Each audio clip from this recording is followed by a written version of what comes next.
Hello everyone, and welcome to another episode of Chud Watch. I hope you're doing well. Sorry about the intro here was a little bit longer than usual.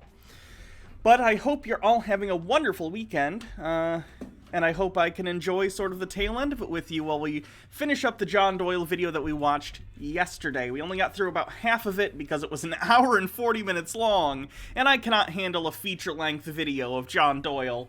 So we decided to take a wee bit of a break, and here we are once again. Stone Corbell, thank you for subscribing with an 8-month streak.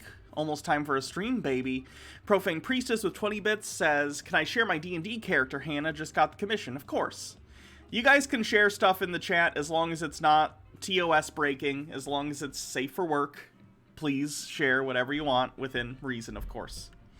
Not spam, but like, you know, stuff like that. That's fine. We're a community here, and a lot of us play D&D, so if you want to show off stuff like that, of course.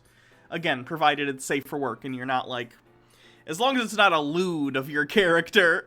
And even then, if you did like a little warning, like, hey, this is a lewd, don't click on this unless you want to see dick or tit. You know, or both.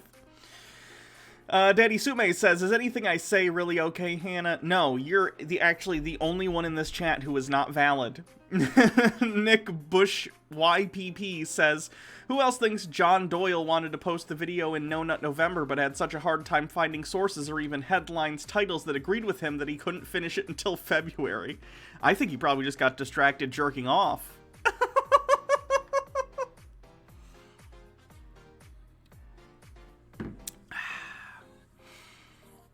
A Leo Bite says, Hannah cute. Thank you. I appreciate it.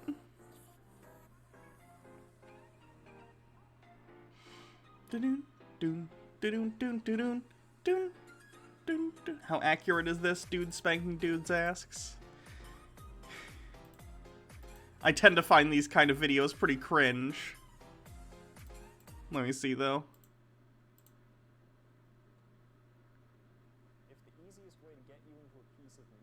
Is to tell you that most or all of the cast are girls, you might be a transbian. If you'll jump at any opportunity to cross-dress as a joke, nice, you might be a transbian. If you're really into the shipping aspect of a Bushiroad franchise... it's got a lot of anime stuff. I don't really care about anime. I'm not, I don't know. Daddy Sume says, my D&D character, not safe for work furry warning. Well, I gotta look at that just on my own, because I'm curious. That is not your character! There is no way that's actually your character, Daddy Sume. No! No! Is that really your character? Now, no offense, but I gotta ask. Why two? Why two? Why two?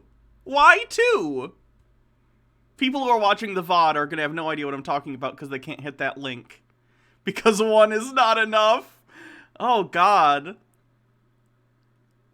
I feel like if he got aroused, he'd have to worry about getting lightheaded from the sudden blood pressure decrease. Jesus Christ, Daddy Sume. You know... That's on brand. It's on brand. Captain Rose says, this is super anal, but pharmacology and harm reduction is my passion, so I gotta call John out for something I heard last stream. John said our bodies produce opioids during masturbation, and while we do, he uses the line misleadingly. We create endorphins, which also occur when we jog, eat anything, or when we're in pain. It's not like when you nut, it's the same as slamming 60 It's not like when you nut, it's the same as slamming 60 milligrams of heroin. Fun stuff. Anyway, what are we looking at today? Good question, me. Of course, like I said, we're going to check out the rest of John's video on adult material. He's against it. Hey guys, you should all be the most excited you've been in weeks on this show, okay? Do you know why? Do you know who has created something new for us? Our favorite musical artist has put out a brand new Trump song! Crowd goes wild. You're welcome. You're welcome.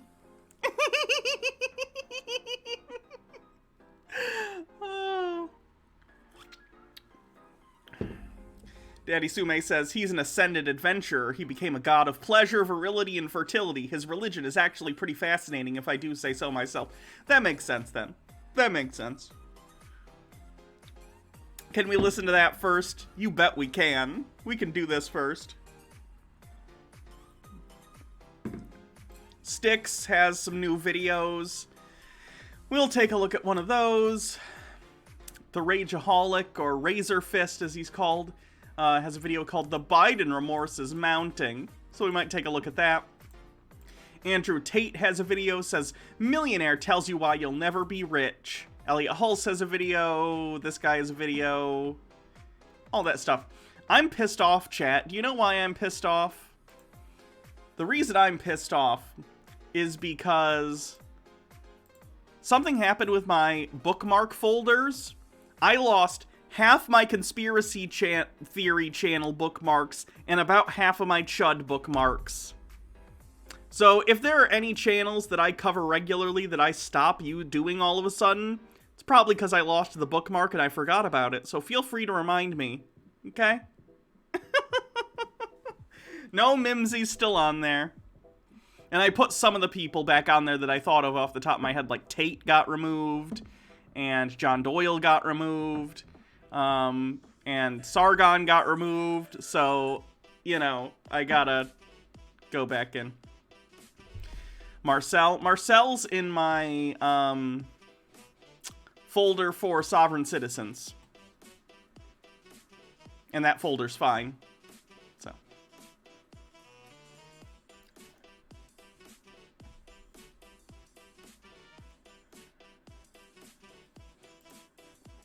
And there's a new sausage video if we need to cleanse. Terrence Pop. I have Terrence Pop still. Both Terrences. Terrence K. Williams I also still have.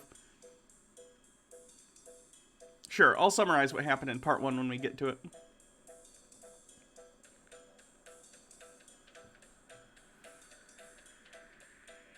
Terrence K. Williams hasn't done anything interesting. It's all just pathetic, to be entirely honest.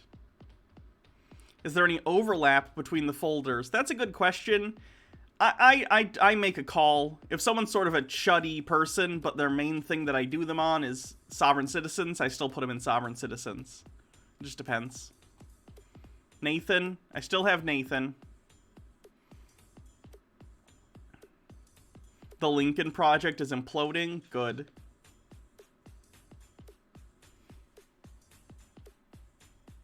Here's Jake's tier list. Oh, God. Genuinely harmful. We have Tucker Carlson, Dennis Prager, Candace Owens, Tim Pool. Oh, boy. Sure. Skeptic pseudo-intellectual. Okay. Destiny. I like that he used the picture of Styx where he has the Hitler mustache. Good choice. Just grifting. Yeah, okay. Caitlyn. Caitlyn did get taken off my list. I'll have to remember that.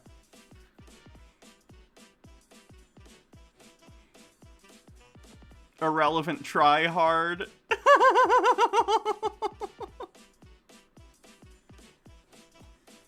Lol cows. My pillow guy. Abby. Okay, sure. Daddy Sume says, you're all welcome for this visage of my furry D&D character. He was a multi-class barbarian sorcerer. And then Nick Bush YPP says, Caitlyn is genuinely harmful to my earballs.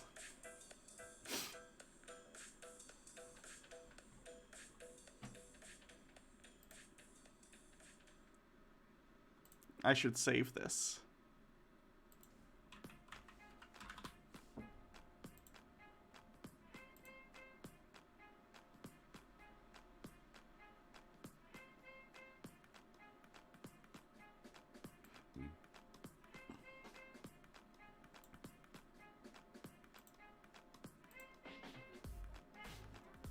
Sorry, I'm just saving this real quick.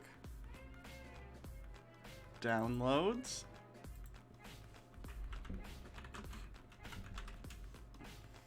Hello, Baha. How you doing? That just reminded me, I gotta open my voice app thing. You guys won't be able to see the voice app this week, but I'm gonna look at it on just my own.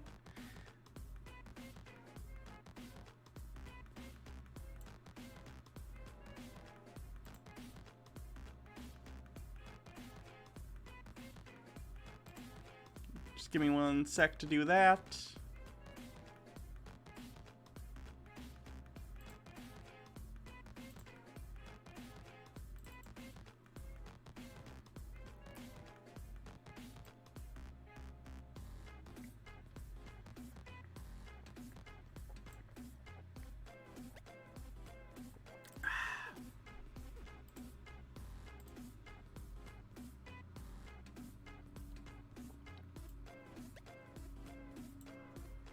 Hello, hello, hello.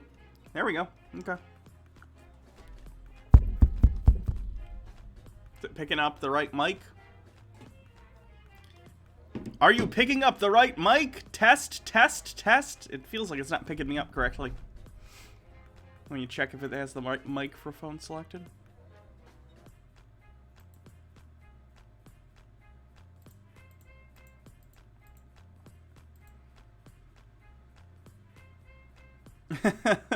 I gotta wash the John Doyle Tears mug.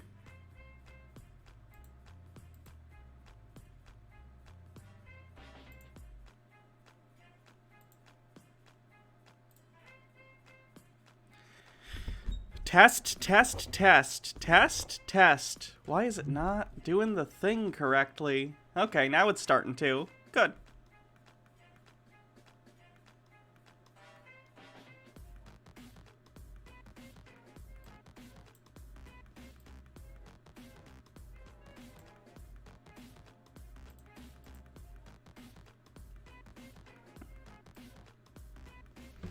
Hello, hello, hello. Good.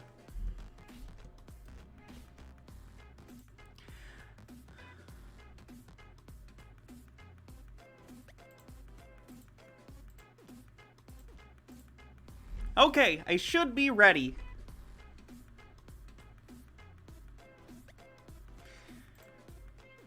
Well, everyone, it is time for our favorite musical artist of all time and to debut her latest single.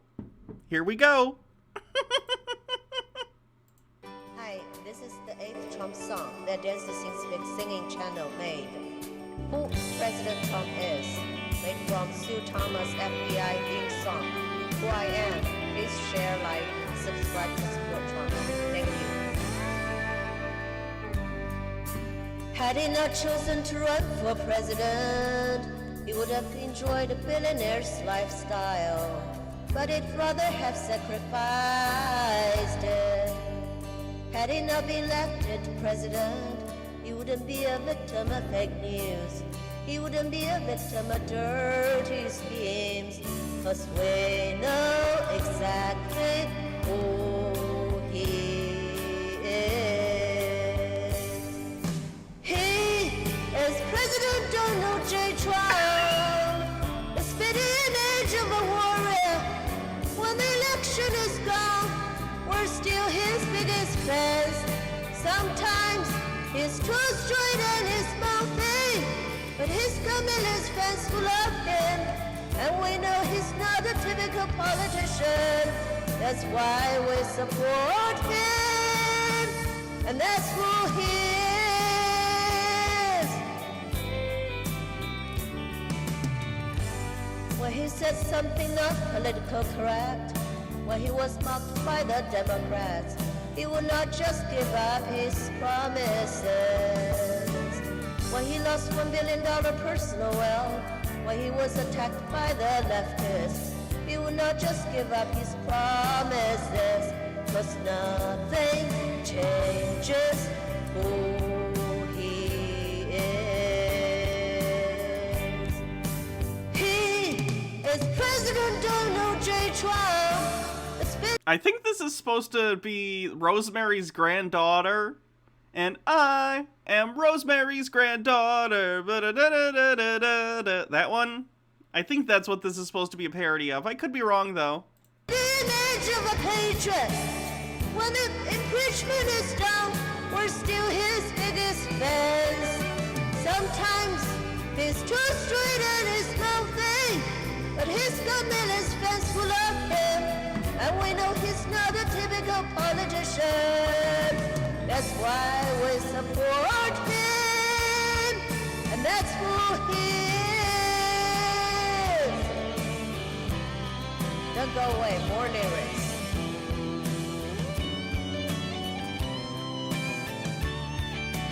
He's a doer, he's a fighter, he's a loser, he's the winner.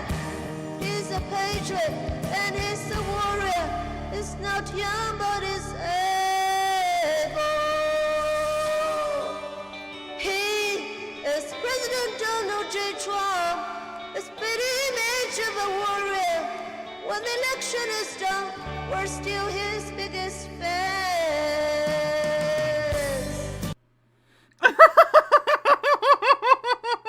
Oh, no. Oh, God, Dancy, why? Why do you keep doing this to us? You guys know that you blame me. You say, like, oh, how can you do this to us? Why would you do this to us? I have to do this, okay? I'm not a competent individual with agency. I have to do what I have to do. And I have to show you this every time she does a new video. Okay? I'm a victim here just as much as all of you are. And we're in this together and we will get through this, okay?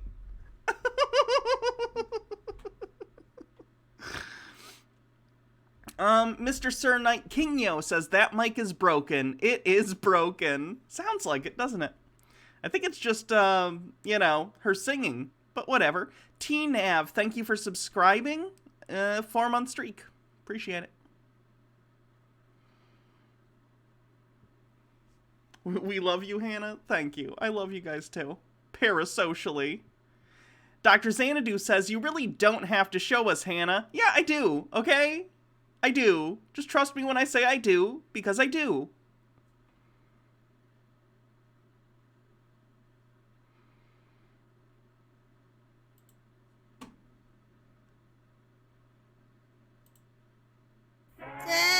Turn the projector on.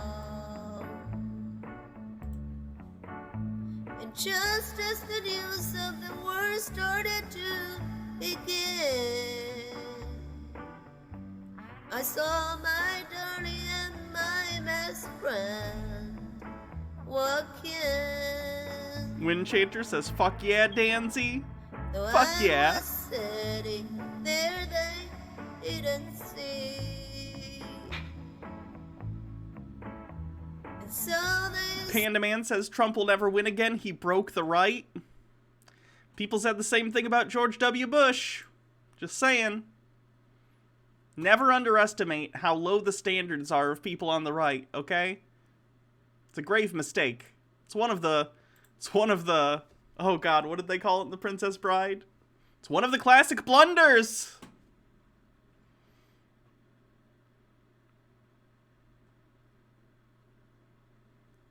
Okay. Oh God, a hype train just started. Now we gotta wait to do the John Doyle thing until the hype train.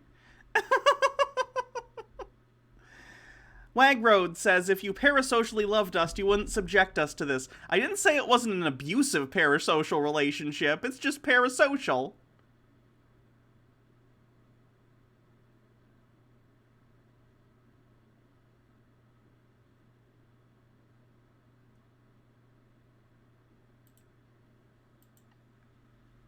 Who's Fundy?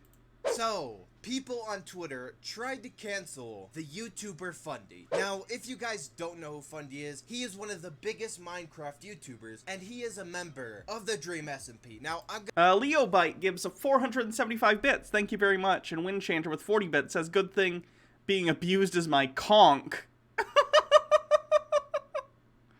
gotta be honest, I had no idea who he was until I noticed that he was trending on Twitter. And as you guys know, Batty Bell, thank you for gifting 5 subs to the community. Appreciate it. And Clockwork Van, thank you for gifting one. And Mr. Sir Knight Kingyo says, abuse me. I don't want to read that one. That means one of two things. Either he actually did something terrible, or he made a joke that Twitter didn't like. There was almost 50,000 people tweeting about Fundy, which is insane. Usually the only time I see that many people... I could not care less about YouTuber or streamer Minecraft drama. I am looking forward to this episode. YouTube comment. Dr. Xanadu says, I can handle Trump song cringe, or I can handle bad singing cringe. Both together overloads my cringe sensors and gives me a 45-minute migraine.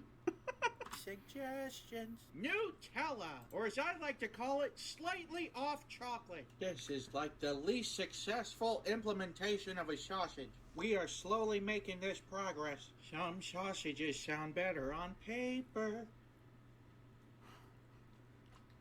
Gotta wipe off the excess Nutella on the skin. I think we have a winner for the dude. Clearly I'm not reading that, Daddy Sume. Good try, though. KCats42, thank you for subscribing with a 2-month streak. Or no, subscribing for 2 months with a 1-month streak. Happy nice vids, Hannah. Shame I missed one of the Doyle, but I'm here for part 2. Well, welcome. We're at 70% of the level 3 hype train, by the way. Sausage that we've ever had on the show. Let's sausage!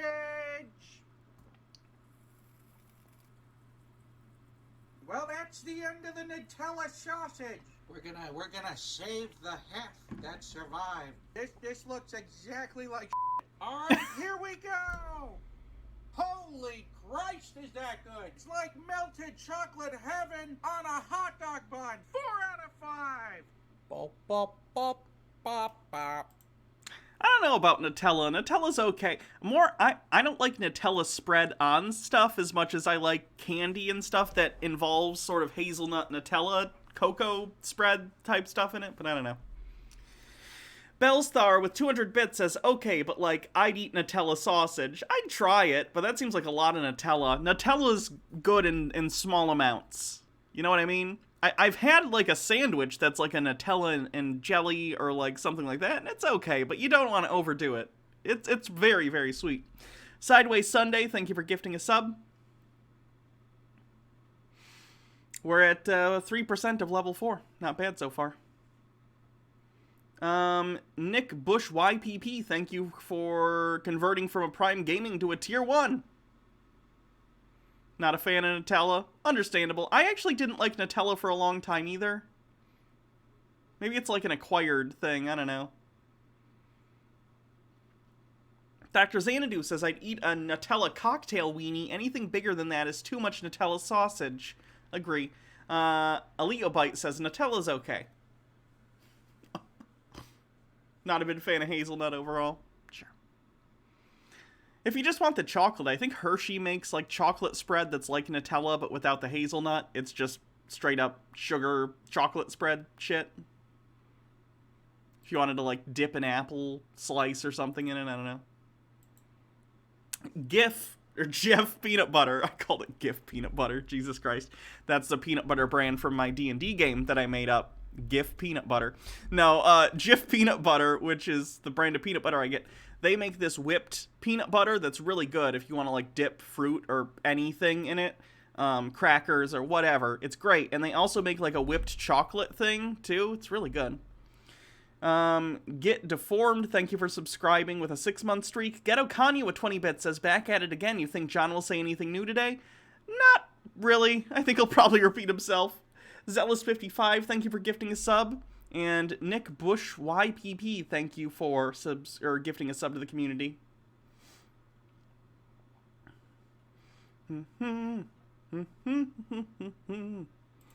What can I play while we're still doing the hype train? We still got 2 minutes. I'll find something. Don't you worry, chat.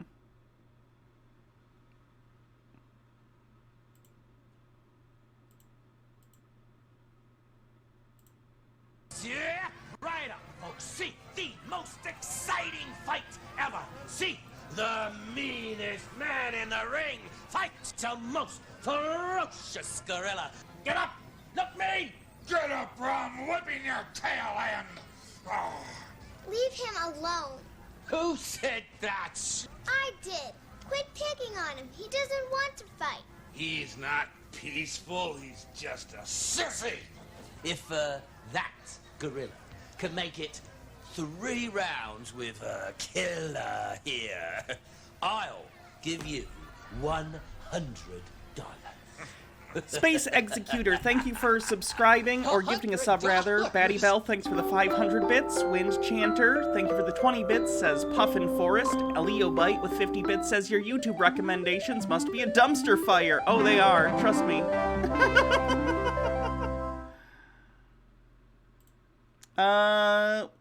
30% to the level 5 hype train. We might actually do it today. Nice.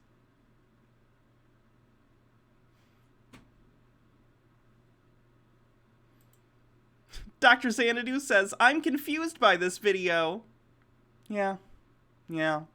This channel's like that. I'm gonna be spending Christmas Eve all alone anyway. Leave my nutcracker alone! Look what you've done! I knew you were gonna hurt him. What an awful Christmas this is going to be. Oh, just go away! Oh, it doesn't matter, really. I don't care about this dumb old nutcracker or... It looks a little bit like Barbie Nutcracker, but it's not Barbie Nutcracker. Ghetto Kanya says, if you liked whipped peanut butter, you can make a dupe with Greek yogurt mixed in with peanut butter and honey to make the bitterness out, or to take the bitterness out of the yogurt. Good to know. Wagroads13, thank you for 200 bits and for gifting a sub, and a Leo Bite, thank you for subscribing with Prime. Appreciate it. Christmas. Or Mom and Dad not being here. Man! She wished there was no Christmas. Don't give up hope, my friends. That right there, boy, is the Nutcracker Prince. Oh, what's left of him. It is! You see, the Nutcracker Prince was in love with Princess Perlipan, the most ugliest thing that ever walked. Jewel Mac with 75 bits. Thank you. Windchanter says, you have unlimited magic power for 1 day. What do? I completely change my body to be like what I would like it to be like. Every trans person, that'll be their answer if you ask them that question, for the record. At least that would be the first thing on the list. It's unlimited, and then I use my magic to give every trans person in the world the body that makes them comfortable. Fuck it, not even... Everyone gets a body that makes them comfortable, regardless of what that means for them.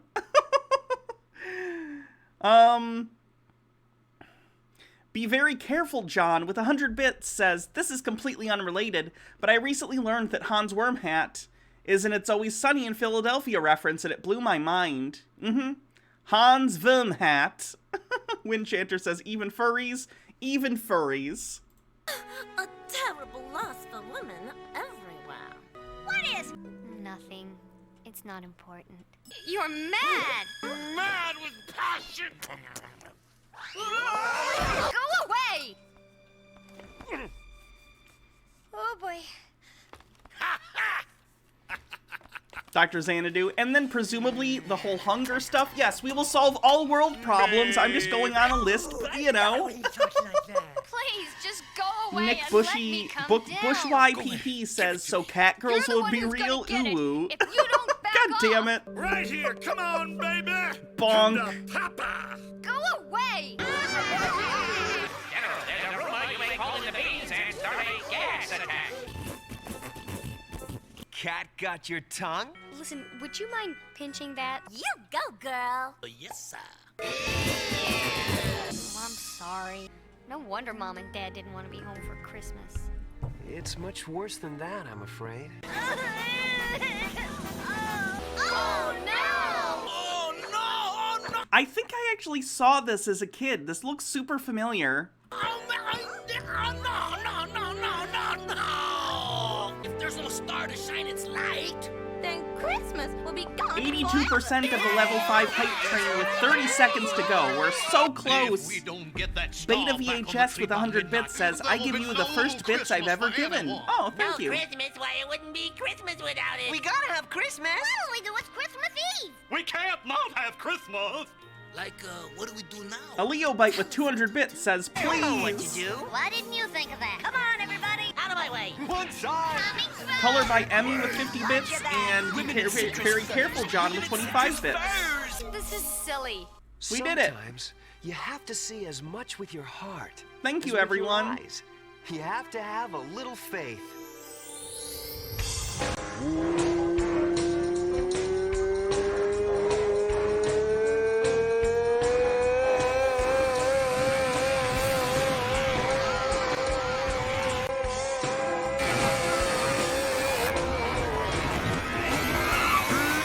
Fly West Joe, thank you for subscribing with 3 months.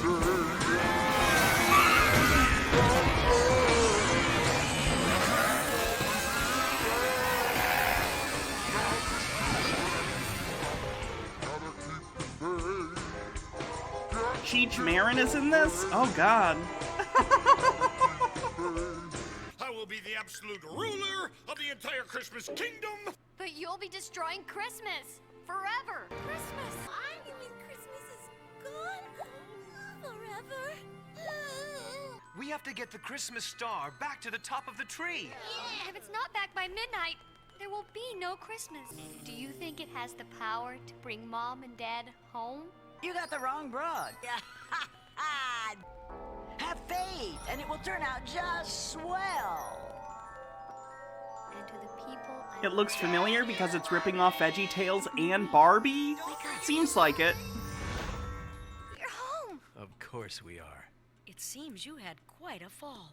Yes, I'm fine. Oh, Mother, I wish you could have been there. There was a mouse king in a beautiful land called Christmas, and there was a prince, and... He's gone. Christmas. I need to wake up now.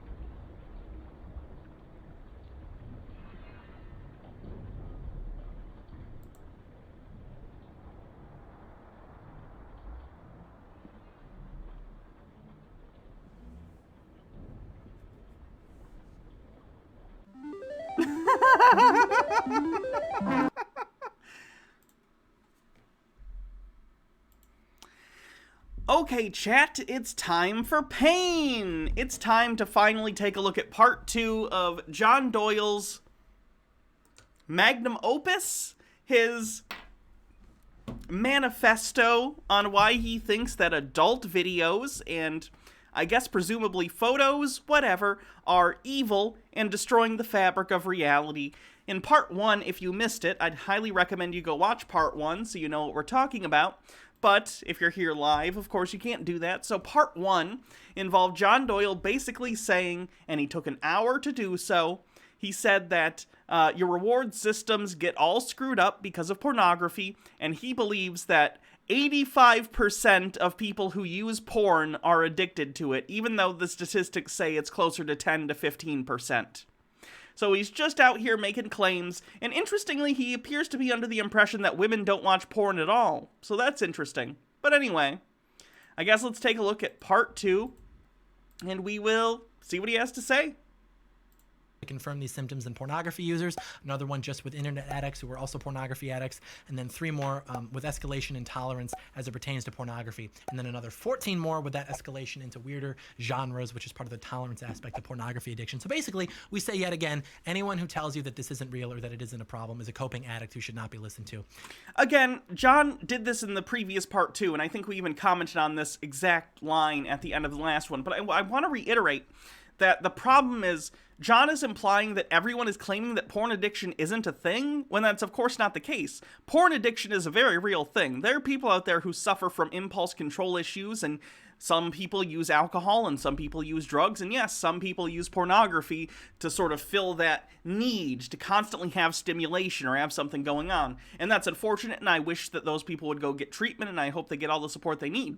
But John's assertion is not just that pornography addiction exists, it is that the vast majority of people who use pornography for any reason are they themselves addicts. And that's just baseless on the face of it.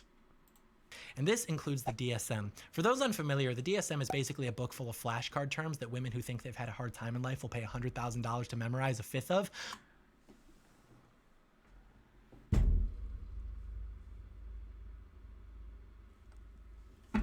Yeah, let's just shit on the entirety of psychiatry as well. Good job, John.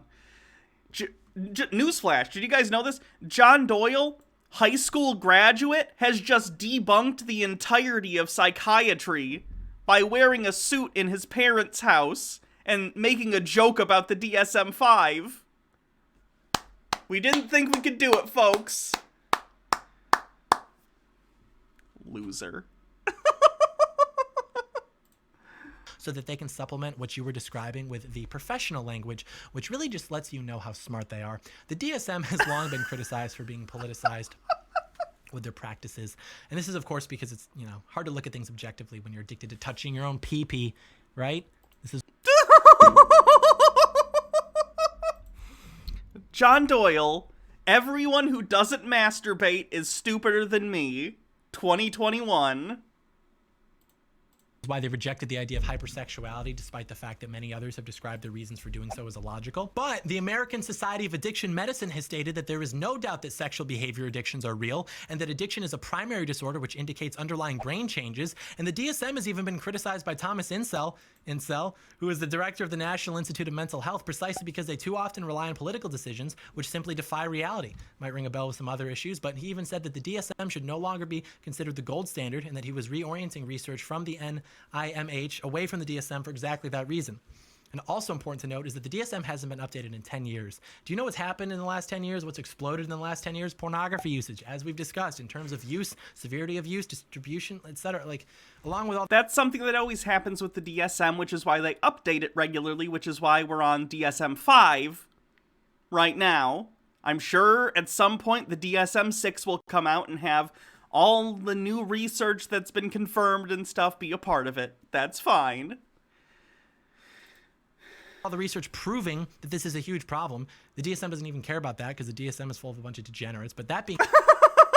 The DSM doesn't say that trans people are pieces of shit like I want them to, so they're degenerate. What's the DSM? Someone asked. The DSM is basically the diagnostic manual for psychiatry and psychology. It basically lists and categorizes personality disorders and mental illnesses and stuff like that. So if you're trying to diagnose a patient in psychiatry or psychology or whatever, counseling with a certain thing, you go based on what the DSM says, basically. Being said, they did come out with something in 2017 in which they tried to say that these types of problems were compulsive disorders instead of addictions.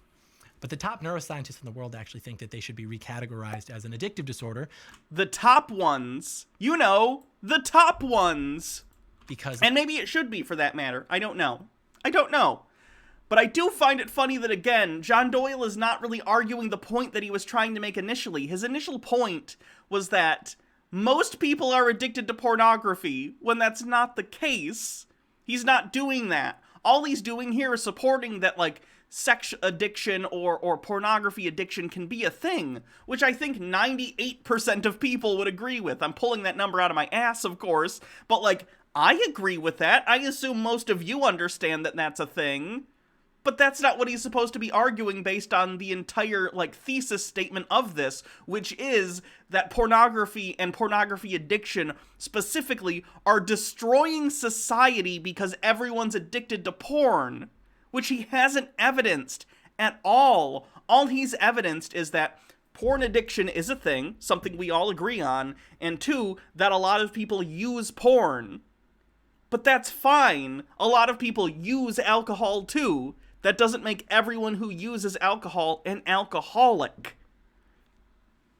of the neurobiological similarities between it and other behavioral disorders. And this brings us to the difference between a compulsion and an addiction.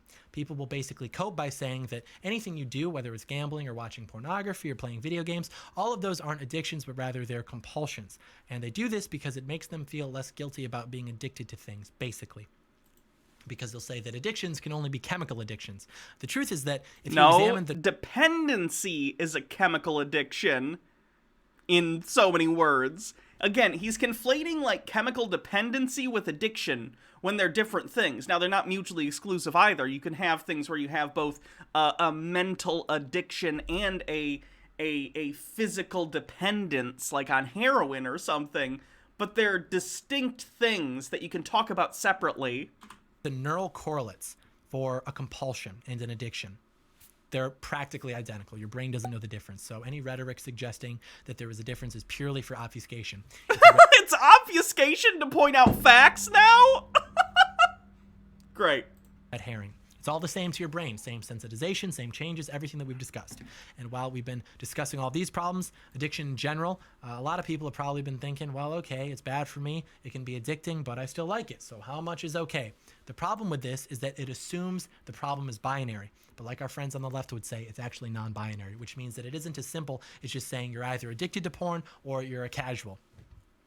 More importantly, the question of like, where do I draw the line ignores something very important that we've been talking about, which is the reality of neuroplasticity, the fact that your brain is always changing and adapting and learning in response to its environment. And with what we're talking about here, which are supernormal stimuli, it happens almost instantly. And this has been confirmed with studies on topics ranging from video games to junk food that have all found that it only takes a short pattern of use to change the composition and function of your brain. Okay, but our brain changes all the time. Just saying that the brain changes isn't in and of itself how do I put this?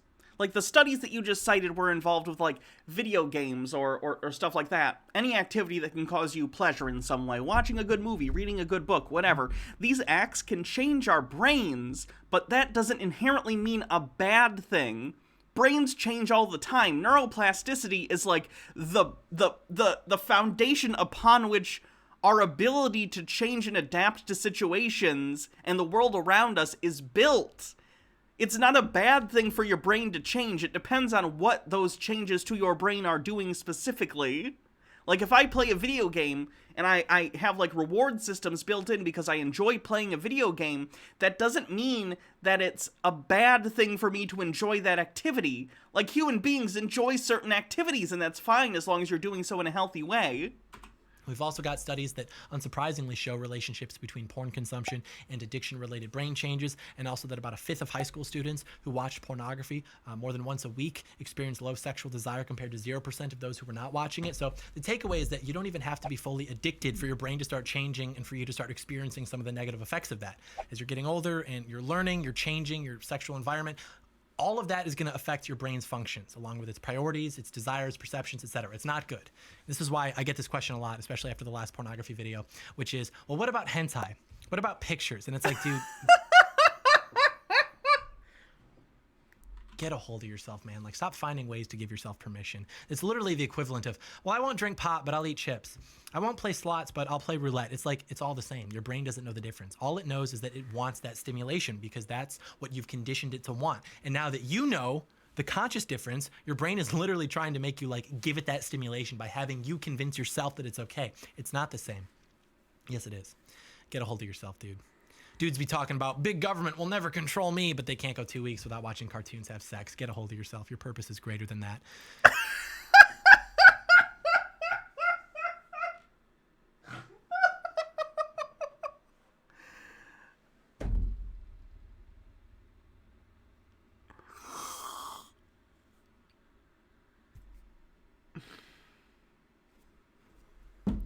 And I think we said this earlier, but I'll say it again. There are two types of people who watch pornography. People who are addicted and people who aren't addicted yet.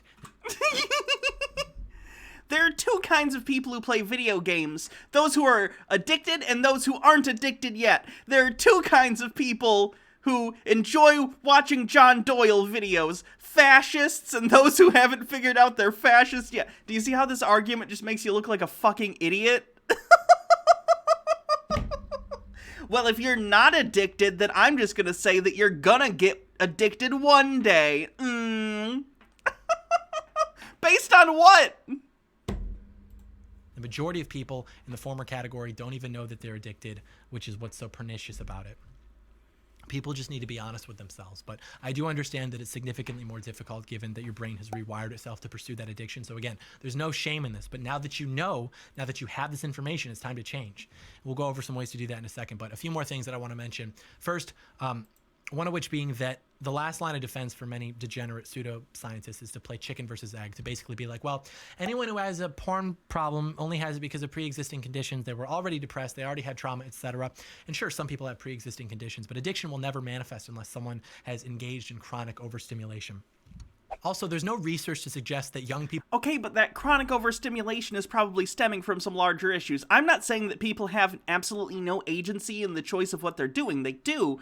But, like, at the end of the day, people's lives exist within the context of their own experiences. And if someone is already depressed, they're going to be more likely to seek out sort of pleasure-creating stimulation or whatever. And they're probably going to be more prone to getting addicted to that. Again, I'm not taking away agency from those people, but it is an explanation as to why some people are more prone to that sort of behavior. There's nothing wrong with pointing that out. People without those conditions can participate in that chronic overstimulation without developing symptoms. And we have to keep in mind that the best data for these types of things is going to be hard to find because it's going to require time that is very rare because it's a relatively young problem, and also controls that are very rare because the problem has already become so widespread. But there was a longitudinal study done in California that tracked young internet users over time, and it found that young people who are initially free of mental health problems but use the internet pathologically develop depression 2.5 times more often. There was another one done in China, which would be impossible to duplicate here, that found that of 2,000 new students who had never had internet access before, 59 of them had developed an addiction already over the course of a year. It made them more depressed, more anxious, more hostile, more psychotic, and it was because of the addiction that those things happened to them. And the researchers also said that they couldn't find a solid pathological predictor for the internet addiction, but rather that the addiction would predict the pathologies that we just mentioned. And you might be thinking like, oh, 59, that's not even that bad. Sure, but that's after 1 year, after having basically grown up without it. Imagine growing up with it, using it every day, then finding out about pornography at an even younger age than that, and then they find out about the internet. It's like it hijacks the most powerful circuitry in your brain, etc. It's a huge problem. We can expect all the implications of the internet addiction to translate to pornography addiction. There was also a Taiwanese study which found a correlation between teen suicide attempts and contemplation and internet addiction, even when controlling for things like depression, self-esteem, family support, and demographics. Why did this get on internet addiction instead of pornography addiction? You've completely switched topics. They're certainly interconnected and related in some ways, and people who are addicted to one are probably more likely to be addicted to the other. But this isn't the discussion we were having?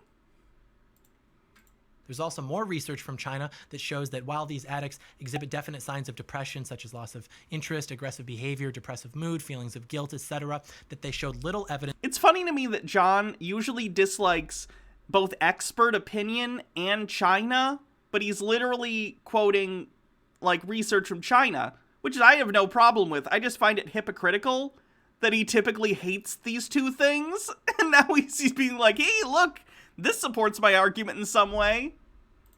Evidence of these being permanent, which suggests that their symptoms are stemming from...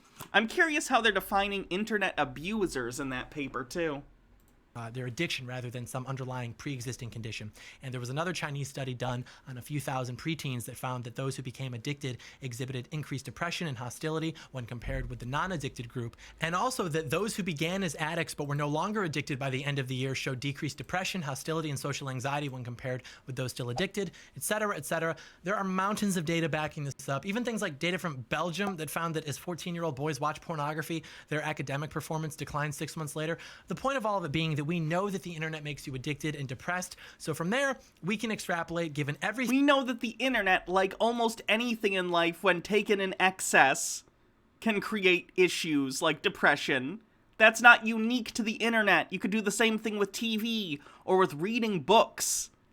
You're completely misleading people, John, by saying this. You're acting as though this is something that's unique to the internet when any time there's any stimulation, especially if it's a new novel form of stimulation, people are going to get involved with it, and people always have to deal with that. People with these addictions should absolutely get help. I agree, but to paint everyone with that brush because there are some people who struggle with it is disingenuous at best. Everything that we've talked about, everything that we've learned, everything that we already knew, to say that pornography will end up being regarded as even more destructive and damaging and addictive once people start being more honest, basically, which will probably not happen because they benefit from you being addicted to it. But we'll get into that later, because right now we're talking about symptoms and how your life will get better when you stop doing things to destroy yourself. And I want to highlight that. Symptoms like erectile dysfunction, social anxiety, problems concentrating, depression, while they're all different, they do share something in common in the literature, which is the brain changes due to sensitization and desensitization, and evidence of this has been found in even moderate pornography users. The fact of the matter is that dopamine signaling is very important, and declines in that signaling have been linked to diminished sexual behavior, including sluggish erections and climaxes, decreased risk-taking and increased anxiety, combined with a tendency toward... I find that so interesting because... like, I've been someone who's looked at porn regularly, since adolescence, basically, and I've never really had that issue. Not that I even really would have minded if I had, because I don't like my downstairs anyway. But, like, even now that I'm on hormones and T blockers and estrogen, everything's still functional. So, just very interesting to me. Who knows, though, John? Towards angry overreaction, which can altogether or even separately make you less willing or able to socialize, inability to focus, which can account for your concentration and memory problems, lack of motivation and healthy anticipation, which can lead to apathy, procrastination, and also contribute to depression. This is just really not good for you, man. There was even a guy who let researchers deplete his dopamine using a pharmaceutical just to see what would happen, and guess what happened? The guy lost his motivation, his senses were dulled, his mood was lower, he was fatigued, he couldn't concentrate, he was anxious, he was restless, depressed, all the stuff we talked about. And researchers have measured these declines in all sorts of addicts, including internet addicts. But there's good news, boys. The good news is that when your brain properly regulates its dopamine and its related neurochemicals, you're going to have a much easier time being sexually attracted naturally, socializing, being extroverted, generally feeling like it might actually get better. This has been shown in research, after just like 4 weeks of abstinence from pornography, people are more willing to take risks, they're more extroverted, more conscientious, more altruistic, more able to delay... Let me look at that one.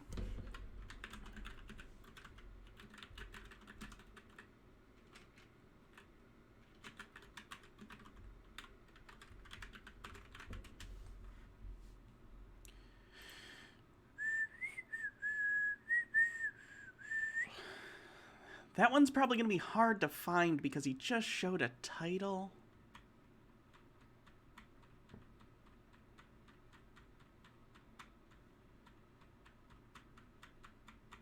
Again, John, I really wish you would have linked some of these things. Gratification, less neurotic. I'm not saying that we should ban pornography. Last time I said that, people got triggered. However... Last time people wanted me to destroy their First Amendment right by disallowing them to make adult material, people got triggered. Yeah, don't do that. That's not cool. In all of the scenarios where we save our country, pornography is banned. And lab coats will diagnose you with depression because your body is reacting to things that it wasn't designed to handle. They'll give you all the feel-good pills just to make you even more numb because they don't recognize pornography used to be a bad thing. What are you talking about? If you go to a therapist and explain that you're, like, using pornography 5 times a day and it's ruining your life, they're going to help you. Please, if you are experiencing some sort of impulse control issue in regard to, like, adult material online and you cannot stop, that's an addiction and you should go get help for that. And if you go, they will absolutely help you. So my brothers, just remember, you're not depressed, you're a pornography... You don't have to worry about the thing, Baha. I don't need to see it that bad. Addict. You don't have erectile dysfunction, you're a pornography addict. There's no shame in that. The shame is not in the actions taken to get you to this state. The shame is in the inaction once you've realized how bad the state actually is. You weren't supposed to live like this. People were supposed to protect you and they failed. And really all we can do now is focus on making ourselves better and our society better so that 2 generations from now, our sons won't have to go through this and they'll actually have a society that they can be proud of because... The title of the article was... Oh, God...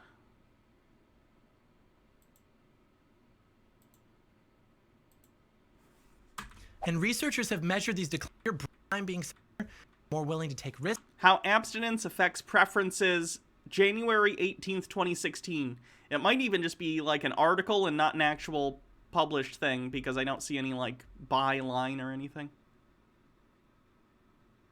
Fought and won the greatest battles in the history of blood. But it's like I look at the men in this country, particularly the young men, and I recognize that the same blood that built the greatest civilizations in the history of the world, that fought and won the greatest battles in the history of the world, it's flowing through like each and every one of us. Meanwhile, our country...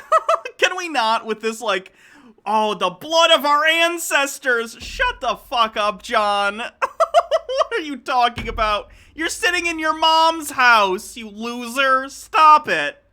The fucking LARP is ridiculous. I've never done anything of note, so let me try and take the achievements of my fucking grandparents. Country's collapsing. It is collapsing. And very few of us feel as though we actually have a purpose. It's heartbreaking to me. It really is. But, you know, if you talk about that, that's toxic masculinity. That's why men are doing so badly all of a sudden in the last... Wait, what does he think toxic masculinity is? And very few of us feel as though we actually have a purpose. It's heartbreaking to me. It really is. But, you know, if you talk about that, that's toxic masculinity. That's why... They cite no primary sources, says Baha. I'm shocked. That's the opposite of toxic masculinity, John. Holding that feeling in and not expressing it is toxic masculinity. It's healthy to say, I feel like directionless and I feel hopeless. That's healthy.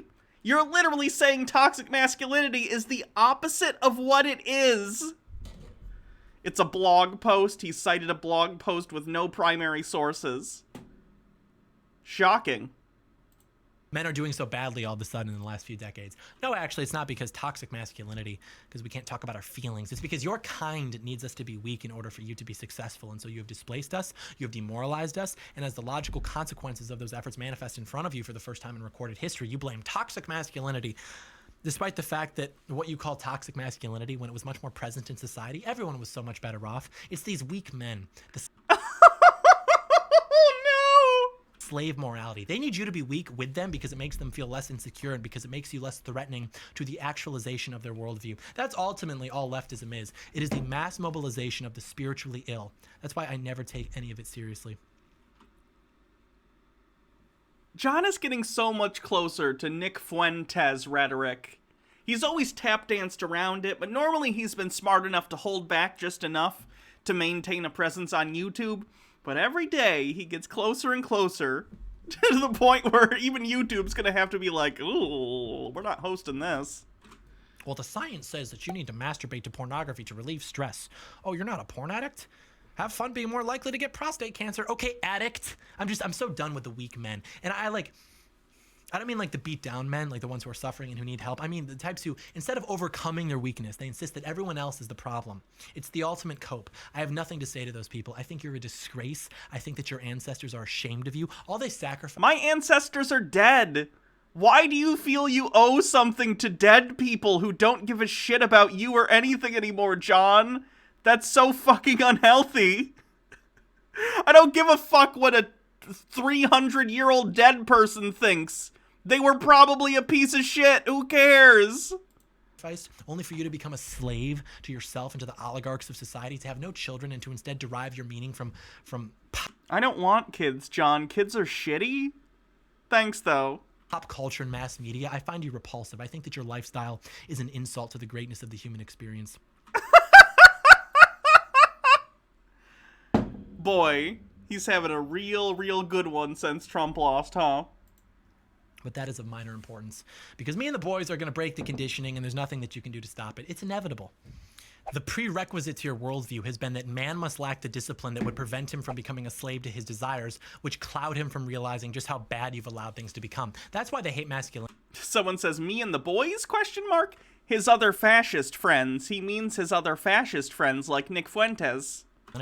Masculinity is inherently right-wing because a man is measured by how he controls things. Force feminize all men. Hannah for president, 2024. Most importantly, himself. It's also a reflection of his character, having control, establishing order. These require strength, and this is fundamentally what masculinity is about. And people who don't like this channel and who don't like us, they'll say, John Doyle looks young because he's young and he's got glasses. What does he know about masculinity? And it's like, bro, you are literally addicted to watching Asian cartoon characters have sex. You're pathetic. And the reason they're like this, even ignoring the insecurities that define leftist thought and affiliation, is because their entire concept of masculinity is derived from pop culture. They think masculinity means like aggression, basically. They think of Marvel movies, or they think of when they were bullied in school. And that's what they think masculinity is. And so they look at someone like me who's in pretty good shape, but obviously, I'm not like this hulking Bane-like figure. And so it just goes right over their head because they don't have the capacity to transcend these very sophomoric conceptions of masculinity. Is this where John explains to the audience why actually he's a big beefy alpha male? Cool. Masculinity. And it's also because it makes them feel better about their own weakness, to be able to dismiss someone talking about the importance of everything that they lack, be it discipline, conviction, whatever. Just be like, well, he looks like he's 14. That's like really what it comes down to, because they have no actual concept of masculinity, which is related to why, they think it's a social construct, that gender roles are fake and fluid, etc. The truth is that there's nothing inherently... Gender roles are that, though, John. They are that, though. Glad we had this talk. Masculine about aggression, because if you don't have control over your emotions and you become aggressive, that's not masculine. Or a lot of times insecure men will use aggression to compensate by trying to embody this caricature of masculinity, because again, they have no real... But John, you also perform a caricature of masculinity, especially with your intro, that like 1950s put together career man, suit, his wife is there smoking a cigarette. That's the same shit. You're performing masculinity because you think guns are manly. You got one in the back, you got a fucking World War II helmet. This is all things you're doing that you feel are masculine, and you do them. And that's fine, there's nothing wrong with those things inherently. It's just pretty cringe when you put it together with your fashiness. That feels like overcompensating to me, but, whatever. Concept. Aggression is good when it's rooted in a good man. Anything else is just bitchy chaos, essentially. And when we reestablish the order in our lives by cultivating discipline, we will realize something very alarming, which is that the people running things have hijacked and exploited our biological drives to pursue food and sex, and that has made us weak. And they've made a lot of money doing that. They've gained a lot of power, too. At the same time, they promote these ideas of freedom, that at least in America, we're free. China doesn't have freedom because pornography is illegal. Maybe that's true, but I'm not sure that it's exactly reassuring to know that, they subsidize and enable our destruction, but hey, that's just a result of our... Again, America does not subsidize pornography. What are you talking about? Freedom. Because that's what America's all about. Gosh darn it, getting fat and watching people have sex on an iPhone. Capitalism. Why do you think that's the narrative? Think about that. Why is it that when that is discussed in the mainstream, because it rarely is, why is it that when it is, it's always in a positive light? Why do you think our government has failed to address it? It's a coincidence? All the people who just so happen to want to destroy our country are also all overwhelmingly supportive of it. Who are you describing that you think is trying to destroy our country? I assume you're just describing anyone left of Donald Trump? No! I don't want to destroy the country. I want to make it better. Democrats, they're not good at it, but at least a lot of them want to try and help the country. What are you doing, John? You are making up a problem where there is not one that is significant. There are absolutely people who are addicted to porn, and I'm very sorry for those people, and I hope they're able to get the help they want. In fact, I would advocate for medical care for everyone, including mental health care, so they can go and get help that's appropriate to their needs. That's wonderful. But to act as though this is something that like 85% of men are suffering from, baseless. Completely baseless. It's a very simple answer, and this is something to consider when you quit, how to properly structure the psychology of it. It's simply that demoralization is a warfare strategy. Pornography demoralizes you. It is a weapon. Treat it as such. Don't get depressed. Get angry. Channel what masculinity they have yet to rob from you into something productive. Take strong issue with the fact that pornography is an attack on men, which means that it's an attack on your sons and on your fathers, which means that it's an attack on the family. It makes men weak. It makes women resent them. Next time that you're enjoying, I know I have a lot of furries in my audience, next time you're enjoying a nice image of a wolf man with a six-pack of abs, just know that that's a weapon, okay? And it is destroying the fabric of reality. and vice versa. They don't even want to pursue women. It destroys relationships with women, lowers the fertility rates in our country. It traumatizes children. It's unequivocally an attack on the society, regardless of intention. It should be treated as such. Why do you think the most popular pornography categories are incestuous? Why do you think that generations of young... That's a good question. You know, John, I've actually talked about this before too. Why is the front page of Pornhub covered in step-sibling videos? What are you degenerates doing? John and I are gonna agree on this. What are you all doing? Stop it! Just want some normal porn, man. Men have been programmed into wanting to have sex with the women in their family, who they're supposed to be protecting and looking after. Just a coincidence? Maybe, yeah. End result is the same, which is that the family unit is being sexualized and attacked. And those associations and attitudes, as we talked about, are being sculpted and neurochemically programmed into the minds of millions of young men. What's that going to look like in 30 years? I don't think I want to know. Those guys are going to be even worse off than we are unless we can do something about it. Otherwise, they're just going to be having an even worse time than us. And we can't do that to them because the fact of the matter is that, and I know this sounds weird, but it's true, like low-key everything about you as a man is like rooted in your sexual desire. That's ultimately like your driving force, which is why the iron law of sexually perceived history is that men did greater things when it was harder to see boobs. It's simply a fact. We just landed another rover on Mars! And it wasn't only men, by the way, who did that. What are you talking about? What? As if nothing of import has been brought into existence in the last 10 years? John, what the fuck are you talking about?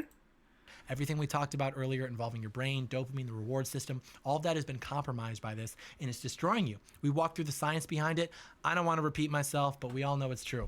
Remember when guys actually talked to girls, even like 20 years ago? Remember the motif of every teen movie that came out before like 2010? For like 30 years, there was this sweet spot in Hollywood where it was degenerate enough to put this stuff on screen, but audiences weren't degenerate enough to where it wasn't interesting to them anymore, where you'd go see any teen movie, and the whole problem was that the dudes needed to get with the girls. That was it, the motif of like, bro, I need to get laid now. And then you'd be in the theater like, bro, I know.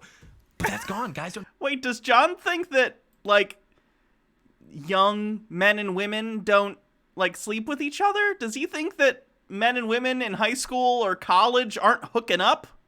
Oh, John. Just because people use their phones to text each other and get in touch with each other doesn't mean they don't meet up to smash, okay? Jesus. Don't talk to girls anymore. Guys don't approach girls anymore unless they're like running game. And that's not insignificant. They've robbed you from even the simplest and greatest. The place where people tend to meet each other has moved from, like, public places and on the street to, like, the internet. And then you meet up in real life in person, and that's fine. People don't really like to be approached by strangers on the street, typically, and that's why that sort of went out of fashion. That used to be sort of the only way you could meet new people was going places and talking to them. But now it's not. Now you can go online, and if you're very specifically looking for something... Let me put it this way. Okay. I could go out and go into the woods and hunt for my food, right? And sure, there's something fun about that, and there's something natural about that. But, you know, it's a lot easier to go on my phone and order DoorDash, or to go to a restaurant, or to buy food from a store, and to go ahead and whatever. You know? I don't know. I missed the chud, too. Either way, my point is this. Like, things in society change, and that's fine. That's fine. The way courtship has changed over time is constant, and it's not going to stop now. Greatest joys of being a young man, interacting with young women. Now it's just grooming you for the rat race. But work is meaningless, so give it meaning through consumption, constant advertisements, eat this food, buy this product, naked girl pretty, must touch pee-pee. That's what's coming, not socialism. Remember, don't just consume to live, live to consume. You know it's true, especially young men, like the whole culture's different. Think about the first porn you saw.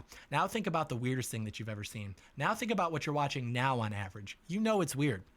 Honestly, I'm not going to say that. Never mind.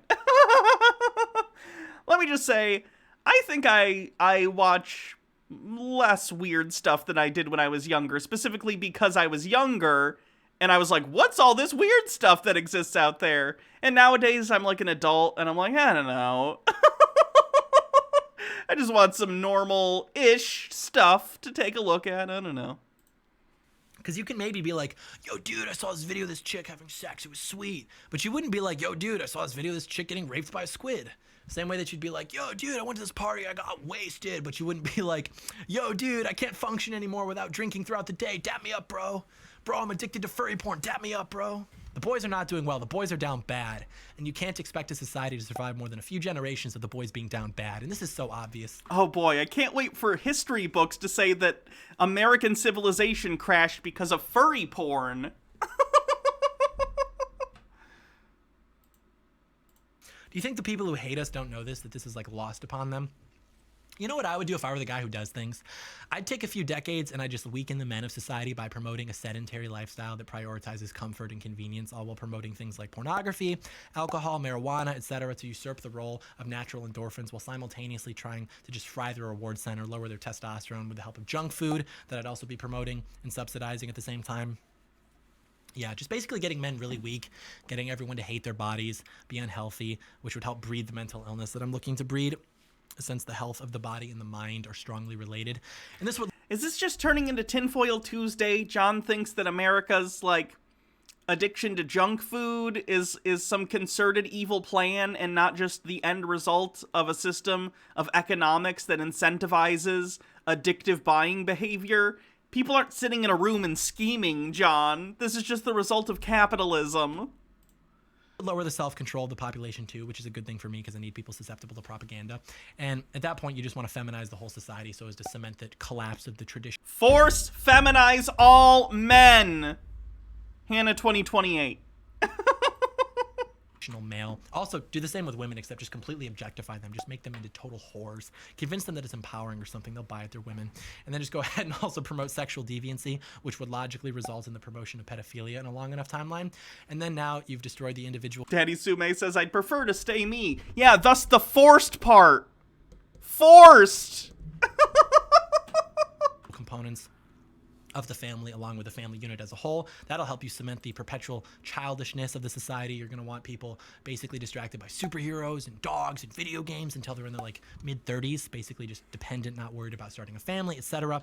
For context, think about it this way. Imagine there's an emergency. You need somebody's help in a public place. What is the approximate age of somebody in 2021 that you look for to where you'd be confident that they could help you in an emergency?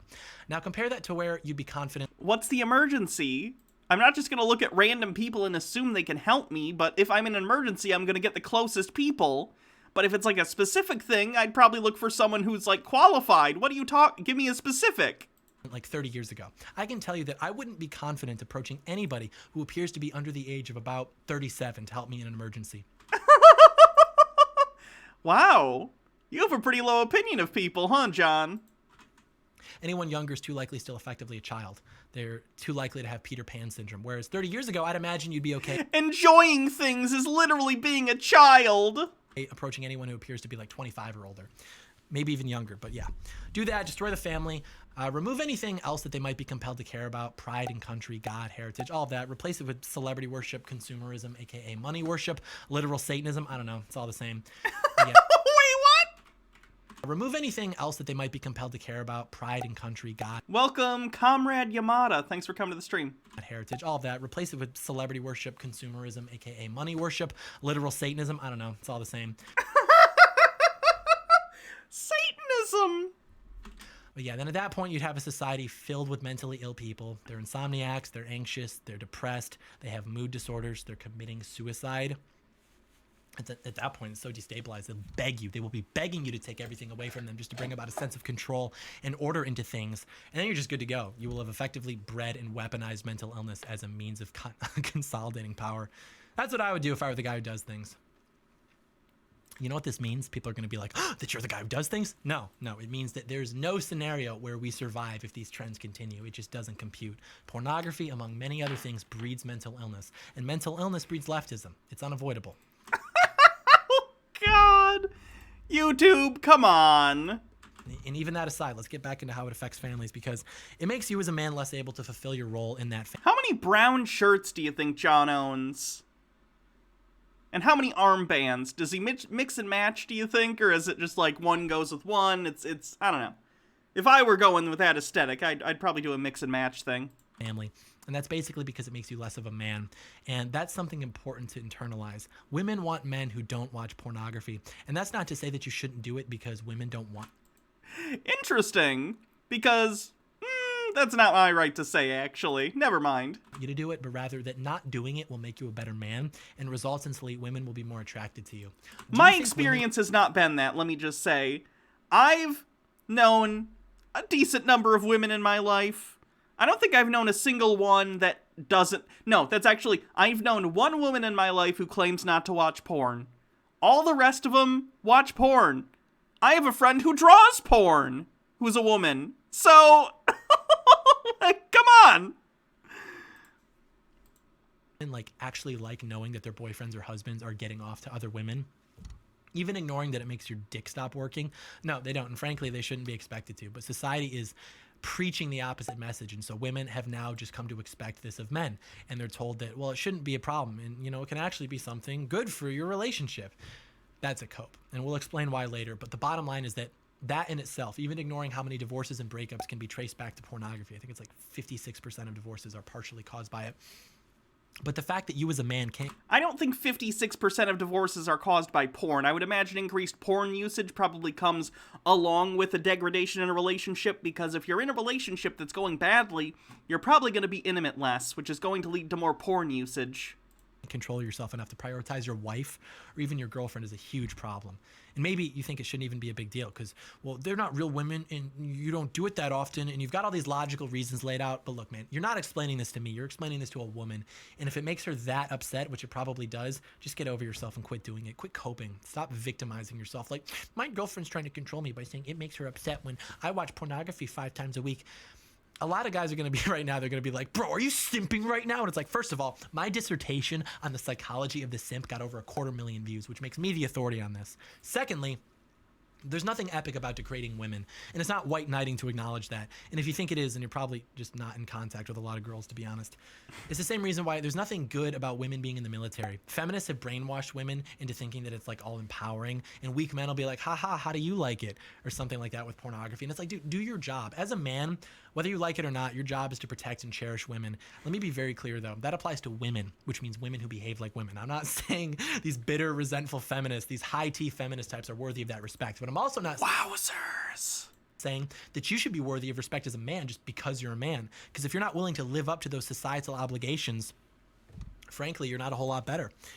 What does it say about a society that sends its women to die in wars, or that whores its women out for the weakening of the masses, that grooms its daughters at very young ages to start... John, the United States is not the only country to have women in the military. That's been a thing in Russia for a really long time. It's not uncommon. It's fine. Producing pornography of themselves. That's not progress. That's abhorrent. It's your job as a man to stop it, and if you're not willing to do that... Yes, please control... Women love it when men control everything they do and give them no agency. It's because you're weak, or because you think it's funny or something. You should just start an OnlyFans too. Mix your SSRIs and your soy lattes every morning, because you're just as bad as the women who are refusing to be women. So, single John, who as far as he may have had girlfriends, I don't know, it's not really any of my business, is now going to tell people like me, people like Jake, who've had long-term relationships, girlfriends that we've lived with, people that we've cared about. John's gonna tell adults what they should be doing with their relationships and how 50% of the population should behave, because a book told him to. Reasonable. That's why MGTOW is a cope. This movement of men who are like, grr, we're mad at women, so we're just going to do our own thing. We're going to do whatever we want. It's like, dude, cool, I get that, but that's not what a man would do. That's what a boy would do. You're basically pouting. You're like, grr, girls are the worst. I don't need them. Whereas a man would just put them in their place. That's literally all you have to do. Just be a good man and nature will take over. The feminist conditioning will melt away. It happens every time. What the fuck does that mean, John? What do you mean, put them in their place? Please, I really hope you specify what the hell you think that means. So just keep in mind, going forward, that's what you got to do. That the only reason that women suck right now particularly white women, is because men suck right now. So yeah, you can't just give up on women. Like, how do you think America survives without people, bro? We need families, and we need children, and we need them to be good. But in order for that to happen, we need our men to be good. And if you're a Christian, I ask you this very simply: how can you expect a God to put a good... So are we supposed to infer that he wants you to, like, slap the shit out of someone if they don't do what you want, if they're not your perfect little trad wife? You're supposed to slap them around until... Or just is it just verbal berating them? Exactly how do you expect to put them in their place, John? Woman in your life if you yourself are not a good man. You have to earn her. It's that simple. Dudes be like, where's my trad GF? But then they're like 30 pounds overweight. They have a subscription to black.com. The point being that since we already know that married people are the happiest in their marriages. I think that's a dog whistle about miscegenation. And it's actually the marriages that make them happier. And since we know that families are the backbone of society, we need you to be in a position to optimize the long-term stability and happiness of those relationships with women. We also need you to start pursuing women, etc. You know the list. We've gone over it like 10 times. Quit watching porn. Start kissing more girls. Are women annoying? Yeah, but we need them to make everything function. So we gotta... John, I guarantee I've kissed more girls than you. Think about that for a second. Isn't that depressing for him? Work together here.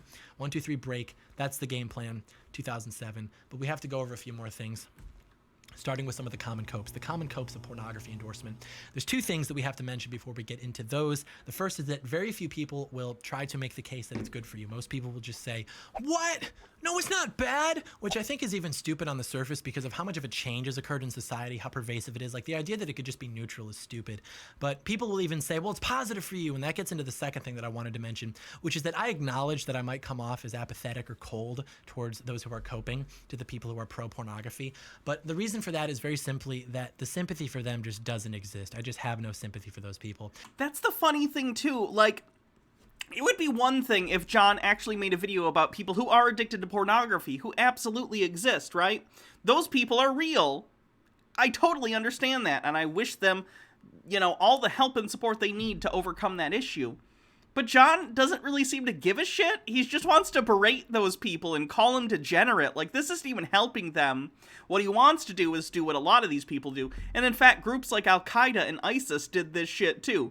They radicalize young men by telling them that their sexual urges are wrong, and that masturbation is wrong and sinful, and you shouldn't do it. And then you get a bunch of sexually frustrated young men who think that they are owed a woman who's basically a trad wife, and then you radicalize them into your group that is going to provide that to them by either installing some sort of horrific, like, religious state like ISIS wants to, or like John wants to, with, like, a fascy religious right takeover of the United States. Oh, you can't masturbate because that's sinful, and you're not finding any women because they don't like your personality? Well, come and join a part of our political group, and we'll take us back to the 1950s where women didn't really have a say, and you got to do whatever you wanted to them. It's nefarious shit. And it's because pornography is so obviously wrong and dangerous and harmful that any public endorsement of it can only be due to pernicious or corrupt intent. That's it, and that's repulsive to me, so yeah. I'm going to take it pretty hard on those people. Literally, I see no difference between them and the people who used to shill for the tobacco industry, and I actually think that these people are even worse. As it would turn out, though, the science is on our side. Basically, you've got these sex-positive psychologists who claim that there's no such thing as porn addiction, it's not bad for you, etc. And they always cite the same 2 studies from 2013 and 2015. And you'll find these 2 studies in any mainstream article you can find about, you know, oh, it's not real, it's not bad, whatever. I think they were saying that it's a compulsion issue and not an addiction because these things have specific definitions. They're not saying people don't have issues caused by using porn too often. But what they're saying is the classification isn't an addiction, it's a compulsion. And again, I'm not a psychiatrist, I can't speak to that, I have no idea what would be the more appropriate specification.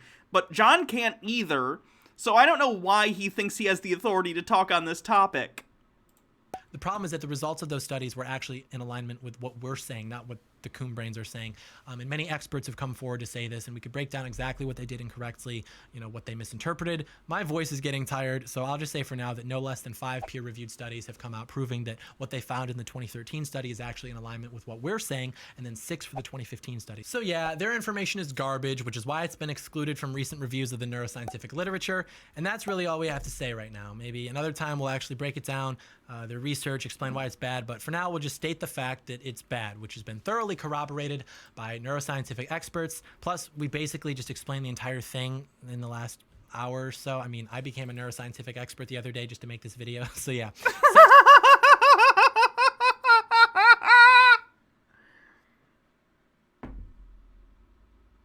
I read a cookbook the other day and I became a 3-star Michelin chef.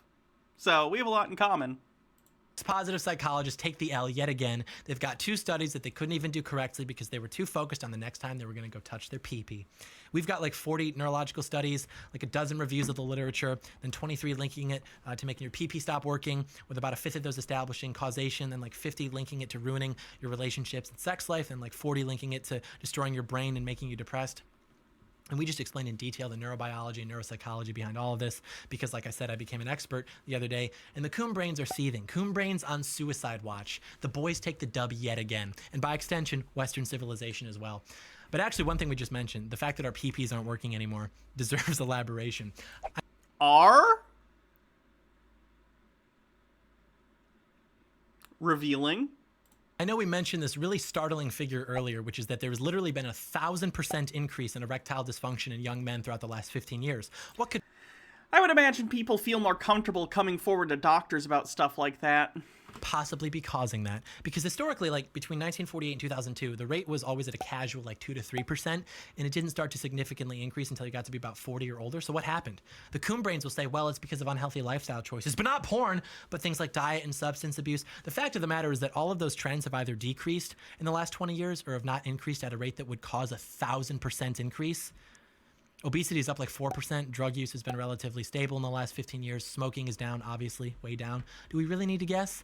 Some people say, well, no, it's actually because of anxiety and depression. That doesn't seem to be the case either. You've got studies showing that sometimes anxiety increases sexual interest by like 21%, sometimes it decreases it by 28%.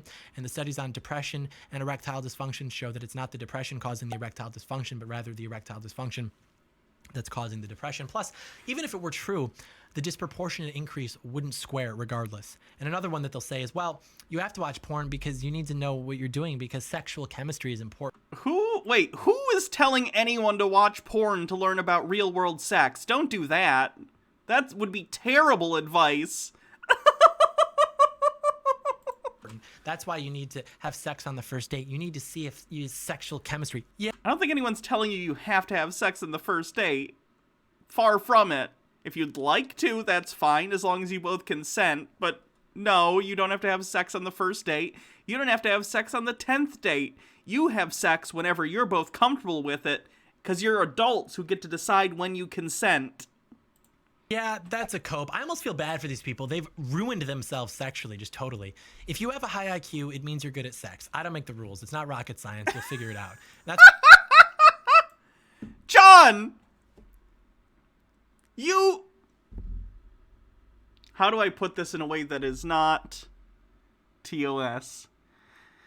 John, you do not have the prerequisite experience necessary to say that. I do. Jesus Christ. That's why it's a cope. You've got all these women like, wait a minute. Why didn't the guy who I let use me for my body care more about my sexual experience? What the heck? Because it's not that he was bad at it, sweetheart. It's that he didn't care about your experience because he has no respect for you because you have no respect for you, dummy. You played yourself whole. Now no one wants to marry you. Oops. Ladies love it when you call them whole, by the way. Jesus Christ, John. Jesus fucking Christ. Look at his face. He's so proud. He's so proud of that. He's such a loser. Ah!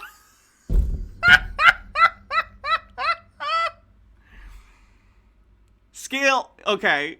Scale of 1 to 10. Would John eat the box? What do you think?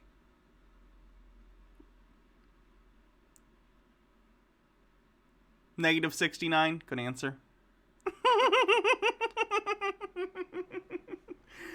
I feel like John would be like, the clitoris is a liberal hoax! These goddamn commies made up the clitoris to make us think we're sleeping with people with tiny dicks.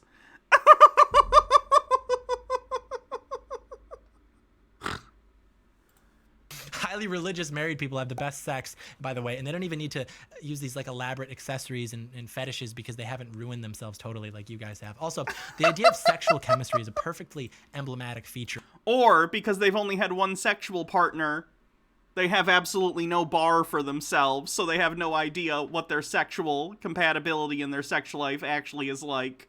Of the pathological narcissism that has polluted our culture, this idea of needing to derive immediate physical pleasure in order to justify the existence of the relationship in whatever capacity. Here's the truth. You're going to get old eventually. Eventually, those experiences are going to go away. What's always there, though, is the character of the person, their commitment to you. Don't get me wrong. I'm not saying that attraction and chemistry aren't important. I'm just stating the fact that sin makes women age like milk, which is why girls are coming out college now looking like they're 35. So ironically, the women who act like whores in the name of sexual chemistry or empowerment or whatever are actually dilating the inlet in the hourglass of their natural beauty, which means that they're going to arrive at the inevitability of their sexual obsolescence much faster, and they won't even have anyone to be with by that point. All the good men will be with all the good women who are still just as graceful, but hey, you know, they'll have their cats, right? But anyways, there's a couple more. Oh, this is a lot. This is so much. This is so much. Apparently, dicks are just like the bad holy grail from the end of the Last Crusade. You drink it, and you all of a sudden shrivel up and age 100 years instantly. Idea that, oh, well, it's good for you because it decreases your risk of prostate cancer.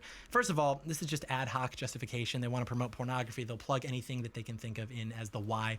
The end result is that it's going to be promoted, but the science on this is total garbage as well. Basically, it boils down to lab coats thinking that asking baby boomers to recall how many times they were masturbating every day each decade is actual science. And in 2016, there was a review done of all this data, and it confirmed that it's garbage.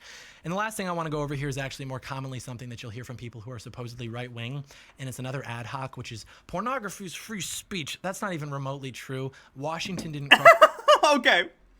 Pornography is not free speech. The president inciting violence on his Twitter account. Free speech? Okay. I'm not sure I understand free speech anymore, John. Across the Delaware so that your daughter could start an OnlyFans retard. Do you actually think it's about free speech?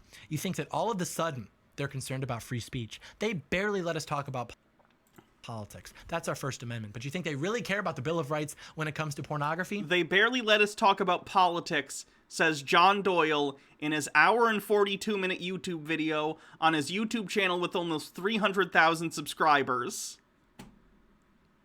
Really? No, they don't. But they know what it does. Oh, look at all these people that I have to cover today and in the coming weeks that have no fucking voice except for the fact that they're all over YouTube and all over my goddamn suggested videos. To you. And they know that once the country is completely demoralized, they can do whatever they want to do without impediment. So keep that in mind. If you are okay with pornography because you support free speech, eventually your free speech will be completely gone. I mean, look at the last 15 years as an example of that trend already. Naked people on camera is gonna destroy our First Amendment because reasons. Already manifesting. So that's that. Now I want to go over a few of the most common questions that I was asked after posting the last video on the subject. And the first one is, what can I watch if not porn? Is hentai okay? Are pictures okay? Etc. And the first thing I need to say is that if you're watching hentai or anything adjacent to that, I can't help you. You need to be institutionalized.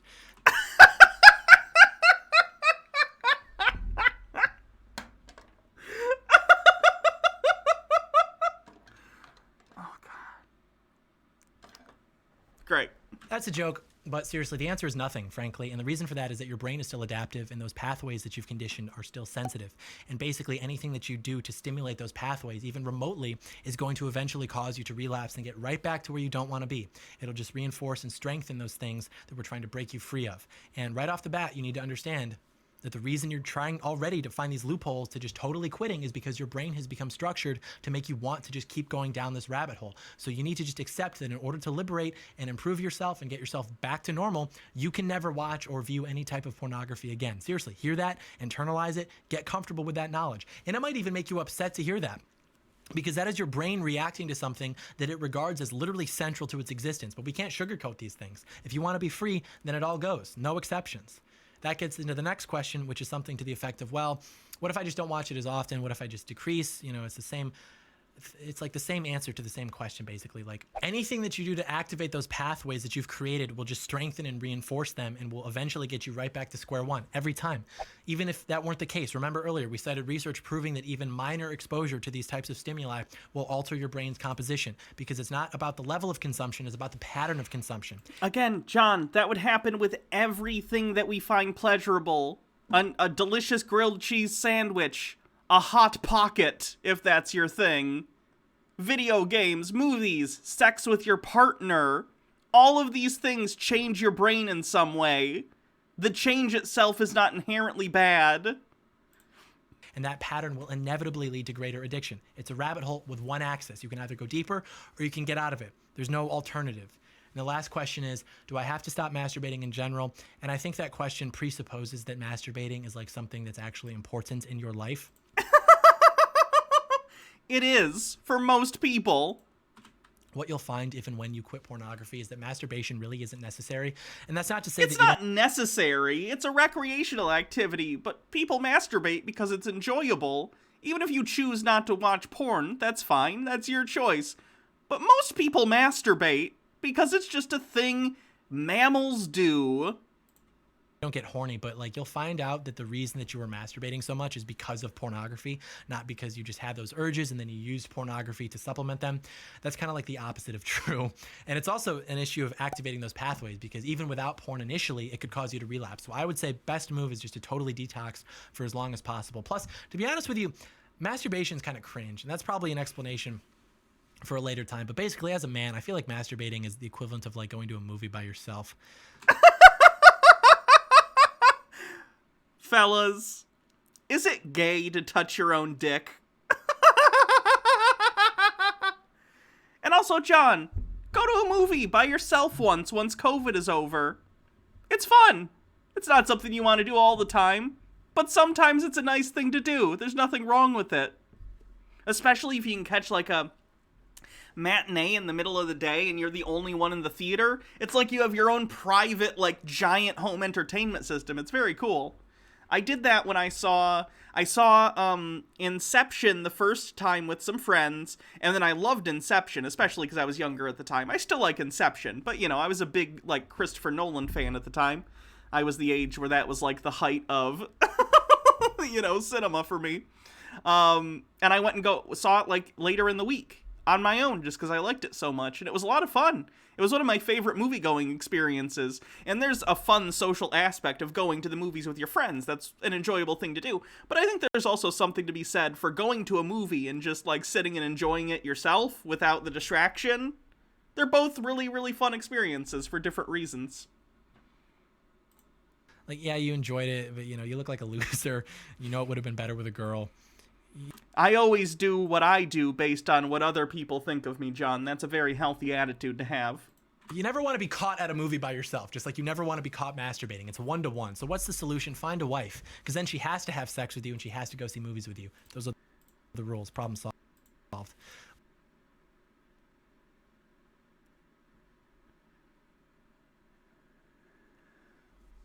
Oh, but I can't find a wife. Yeah, because you're too busy touching your pee-pee. Get it together, my friend. The window is closing. You're about 7 years away from not being able to find a woman who hasn't produced some form of pornography of herself. So act quickly. Plus, the mainstream narrative is that masturbation is good for you, it's healthy, all that rhetoric. And I think a general rule that will serve you well is to just pay attention to what is being pushed the hardest by the institutions that are the most likely to be run by people who hate this country, and then just do the exact opposite. Who hates this country, John? You haven't been very specific. You're getting very JQ-y, and it concerns me. Opposite. Vice News says I should be masturbating. Cool. I'm never touching my dick again. Not even to pee. Here's a red pill. When you don't consume the toxins of the satanic media, you actually don't even have to pee anymore, like physically, because your body will be able to just filter itself adequately. Few know this. But anyways, there's more specific answers to more specific questions online. You can find those at your own accord. There's also a lot of good strategies and advice for quitting, but I was asked to give my advice, and so I will. I'd also advise you, though, to do some research on it yourself, because there's more information out there. But I'll start with a very basic point, which is that you have to want to quit. You really have to want it, because it's going to come down basically to willpower. And the way to do that is to psychologically frame it properly. You need to understand that what you're fighting against is a weapon. It is something that has taken control over you. It is a weapon that is against you, against your family, against everything, your country. You need to beat this. So think about that. When you see the ads, when you see girls being promoted on TikTok, Instagram, understand that is all designed to get you to relapse and to control you. It is a weapon. It's a strategy. Whether intentionally or not, that's the effective purpose. Doesn't matter if it's because they want to destroy the country or because they want to destroy you personally or they just want the ad revenue. End result is the same. This needs to make you angry, not depressed, not defeated, angry. That's the proper psychology. List all the damage that pornography has done to you, everything that you hate about yourself and your life that can be traced back to pornography. Crush it into the ground with your heel. Understand that you are being prevented from flourishing. Understand that you are destroying yourself. You will never get a good woman with this pattern of behavior. And if you have one, she won't want to be... I don't think you'll ever get a good woman if you behave the way John Doyle behaves. So you should probably also stop doing that if that's your main goal in life. ...with you for much longer. You weren't supposed to live like this. View yourself as what you are, which is a man who is inexorably flawed. View yourself as innocent and in need of protection. Picture yourself as a child. Find a picture of yourself as a child. Understand that you are still that person. You still need to protect that person. Every time that you participate in destructive behaviors, you are hurting that child. You don't want to do that. And while you're going through the family archives, print out a picture of your great-grandfather. Hang that up next to the picture of you as a child. And understand that if he were here right now, he would break your teeth with his belt upon seeing you lower yourself to such a level. John's in an abusive relationship with his idea of his grandparents and his great-great-grandparents. Oh my god. Appeal to the ancestors. Great. Thanks, John. Is that the type of man that you want to be? Is that the type of man that you... I do not want to be the type of person who beats someone with a belt in the face because someone's watching porn. No. Sounds like your grandparents were really shitty people, John. Your ancestors sacrificed for, the men who came before you sacrificed for so that you could be weak? No. Because no one in World War II masturbated, okay? No one masturbated in World War II. Yes, they painted sexy ladies on their planes and had pinups of Betty Boop and a bunch of other They were literally jerking off to Betty Boop, a fucking cartoon character, John. John! People in World War II were jerking off to cartoon characters.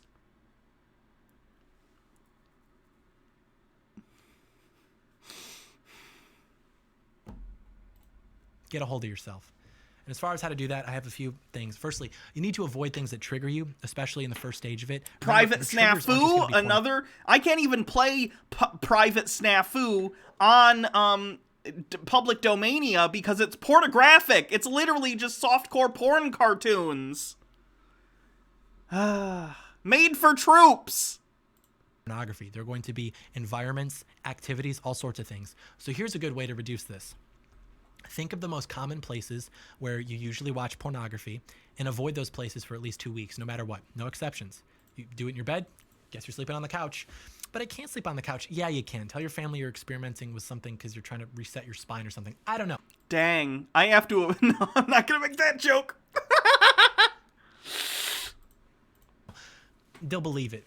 The point being that you need to be honest with yourself. You need to figure out where it happens the most and then avoid those places no matter...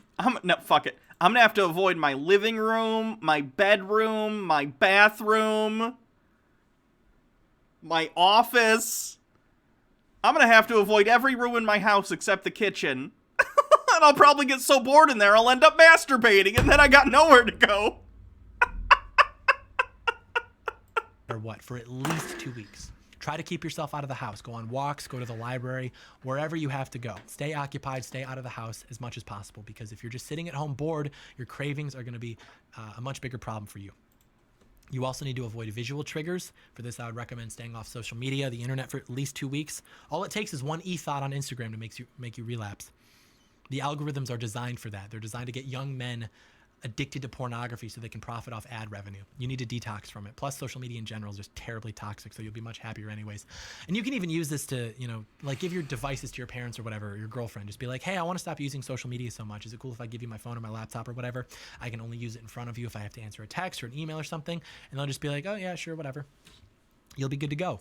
No internet access means no pornography. Or you could just tell them the truth. John, porn exists outside of the internet. You know that, right? Just wanted to point it out. Like straight up, if you trust them. I wouldn't necessarily recommend this with your parents because parents tend to be pretty out of touch. So if you tell them you're struggling with pornography addiction, they're just going to like assume that you're watching it like 5 times a day or something, or you're watching like really weird material. And maybe you are, but the point is that this problem really is generational. And if you think they'd be helpful, by all means tell them. But if you don't, then you don't have to, because it's ultimately going to come down to you and your will and your resolve. And the best employment of that will and that resolve is to just simply stop touching your dick. It's that simple. In practice, it's a lot harder to do, but the method is that simple. If you don't touch your dick, you'll be fine. You know what I'm talking about. Guys like to touch their dick recreationally. It's just what we do. But with great power comes great responsibility. And if you can't touch your dick responsibly, then you'll have to hang up the suit. Every relapse can be traced back to touching your dick. So if you don't touch your dick, you'll be okay. And I think there's also something to be said about punishing yourself with something that's ultimately good for you. Ooh, yeah. Punish me, daddy. So for example, if and when you relapse. Yeah, I don't know if he knows women masturbate too. Very strange. Tell yourself that every time you relapse, you're going to run 2 miles. Every time you watch porn, you have to run 2 miles. This is starting to sound like a Dom-sub relationship. Like all John's viewers are his subs, and he's putting like a little cage on their pee-pees. And he's like, okay, you can't touch that. Now go for a run.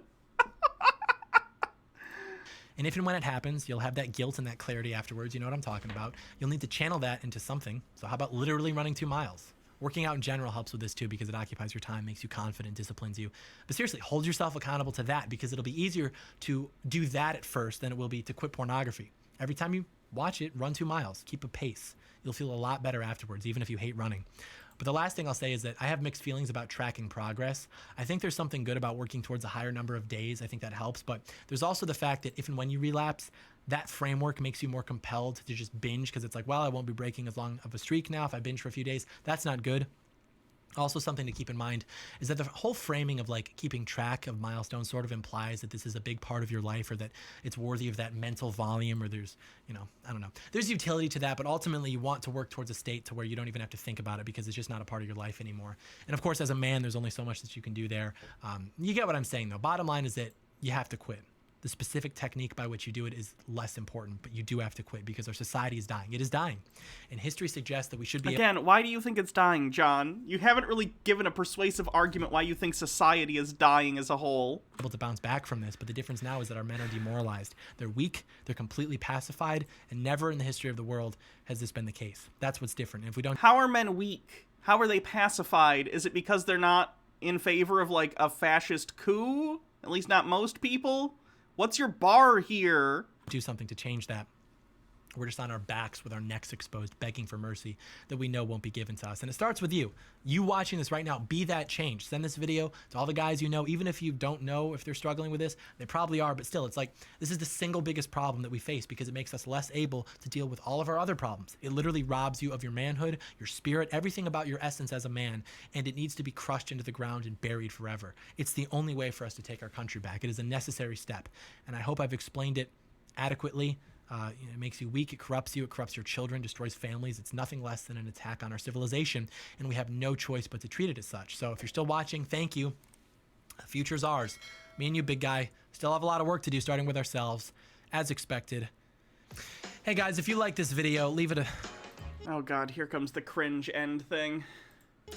I will say that I'm kind of glad that this is the last video that was recorded in the studio. Everything about it, I take pride in what I do. I think this was really well done. I think that's why it took so long to do.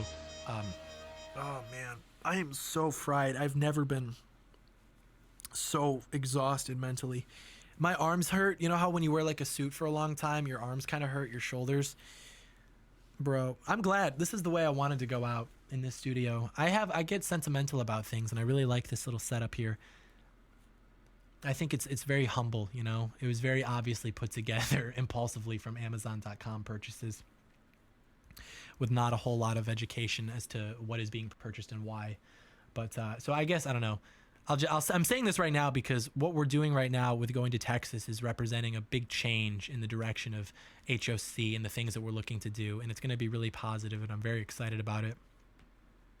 But these are the humble roots, and so I'm glad because, you know, I've said this before. The reason I got involved with this isn't because I wanted to talk about fiscal policy and you know, radical Islamic terrorism and these kind of like basic, outdated conservative issues. I really just kind of we need even more outdated conservative issues, like being against masturbation, like that fucking Kellogg guy.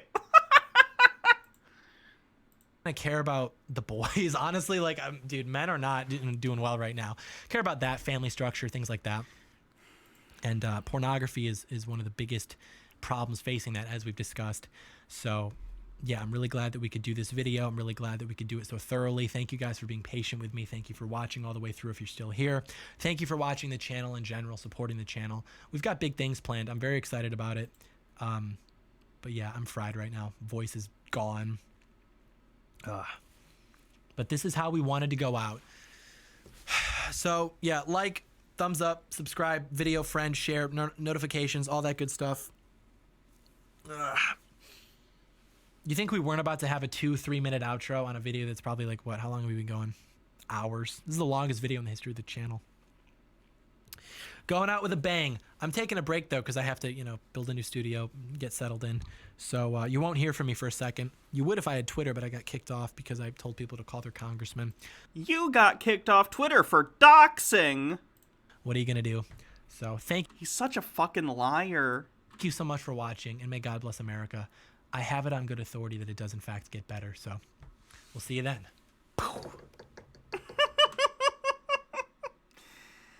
So that's John, and it's embarrassing. Surprise. I don't want to cover John ever again. I will, but I don't want to. Moving on. No, I should probably have some last words because it's such a long video. Okay. So John is full of shit. I think, has a lot of issues with masturbation because of his conservative Christian upbringing. He probably has a lot of shame in regard to that, and he's projecting a lot of his feelings about porn onto other people because of that. It's not healthy. Like I said throughout the video, I do feel bad for people who suffer from actual, like, porn addiction. That's, like any addiction, a terrible thing, and I hope you're able to get care that you need, and I hope you can reach out to people to help you. But the fact simply is that the vast majority of people who engage with pornography are not addicts. It's just something people use. And that's fine. There's nothing wrong with that. So, I wish John, an easy move to Texas. I hope it goes well. The faster he can get out of my state, the better. And yeah, I guess that's it. That's John's video for the day.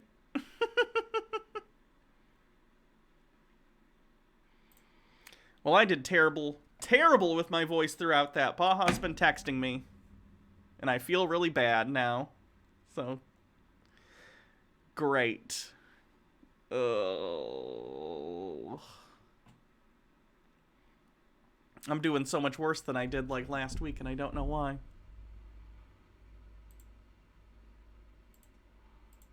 Let me find a cleanse or something, and then we'll do something else after I do bit messages.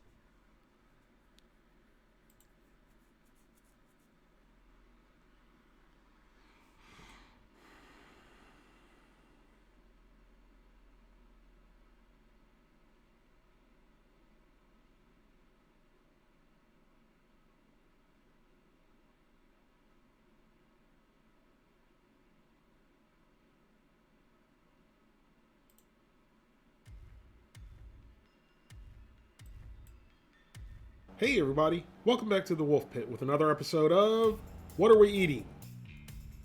I've recently tried Chef's Requested Bacon Wrapped Chopped Beef Steaks, which I very appropriately renamed Water Burgers due to the 30% of solution added into the 4 meat slurry concoctions. These not only looked horrific, the texture was also horrific, with no flavor. Even more recently, I tried Chef's Requested Bacon Wrapped Chopped Chicken Fillets, which were equally atrocious, and again... This guy, buys foods from, like, the dollar store and he tries them. That's what this is. Very appropriately renamed Chicken Water Burgers due to the 20% solution added. By now, you'd think someone like me, with an Einstein-like intelligence, would have learned their lesson and passed over anything made by Chef's Request, right? Well, you'd be wrong. Like I've mentioned before, I'm a glutton for punishment, and I'll give these companies and their products a second, and in this case, a third try, for you, the people, so you don't have to. So today is the chance for Chef's Requested to either redeem themselves, or to be forbidden from being in my mouth or on my channel again. I picked up a pack of Chef's Requested 8-ounce beef patty mix during a recent trip to the Dollar Tree, otherwise known as my own personal adult playground, which is where I go to search for the highest quality processed foods to try for you, the people, so you don't have to. Okay, get to the actual thing, please. Deal, which means a pound, and the first thing that came out of the bag appeared to be a brain hemorrhage.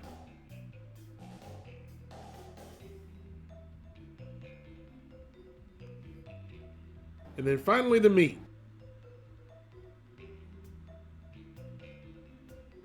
And then the second pack of ground beef, which was still partially frozen. And if that didn't look bad enough for you... Oh God, look at that. That's supposed to be ground meat? Oh God. Would have made up for it. The smell coming off the meat was very unpleasant. The second package wasn't fully thawed. But you'll see in a second, it thawed very quickly. Just like an ice cube would if you put it in a hot skillet. My point is, there's a lot of water in these. Just look at it all leaching out.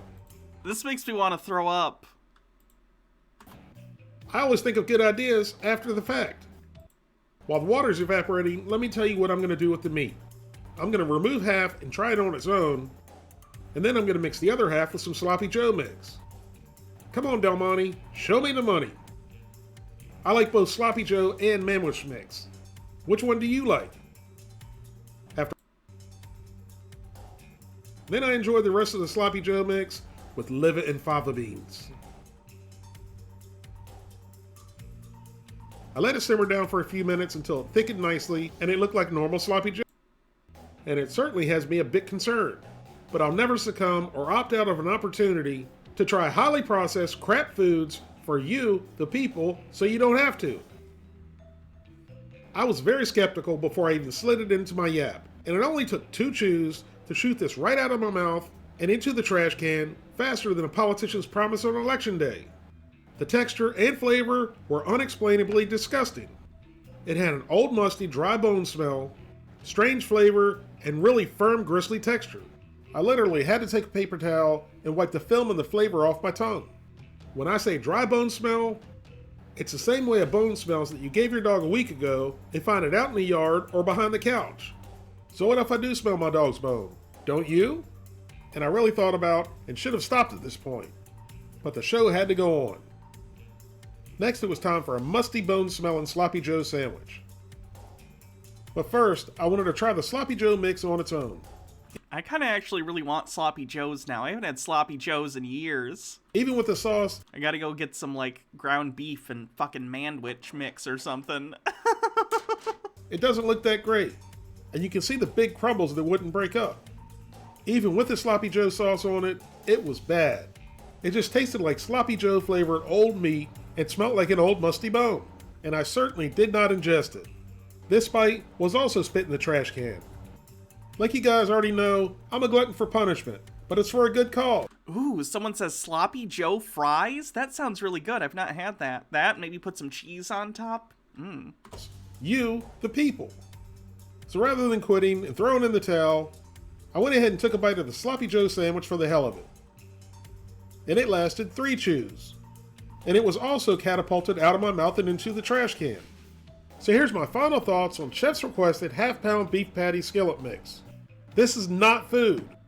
I've had a lot of bad, highly processed food since doing these What Are We Eating videos, and the 3 different Chef's requested products I've tried were simply not edible or even what I would consider food, and it's not even something I would feed my dog. I don't really know this because I'm not in the slaughterhouses or processing plants where Chef's requested products are made, but I'd be willing to bet my left foot this meat is from old or sick or both old and sick animals. This company's food is absolutely disgusting, and to be frank, it really pisses me off. They start with probably the lowest quality meats you can find, add as much water as they're legally allowed, and then they pass this shit off as food in discount stores to people who really need food but don't have a lot of money and are on a very tight budget, and they make people think this crap is food. Please, please, please, even if you don't like my videos, you don't like me, or you don't like my channel in general, please trust me at least this one time, even if you don't ever trust me again. But avoid the 3 Chef's requested products I've tried on my channel. They're absolutely not a bargain, and they're not even edible. The company themselves should be ashamed, and to be perfectly honest, they should be shut down. Because this almost became a meltdown like the White Castle video. If I would have had a meltdown on this video, it would have made the White Castle video sound like Sunday school. If you'd like to help support the Wolf Pit... Well, that's that.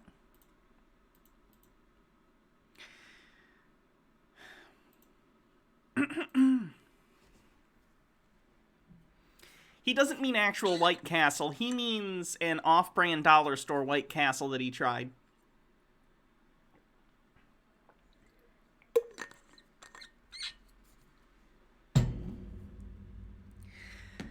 Okay, so Andrew Tate has a brand new video entitled Millionaire Tells You Why You'll Never Be Rich. So let's find out, chat, why we're gonna never be rich.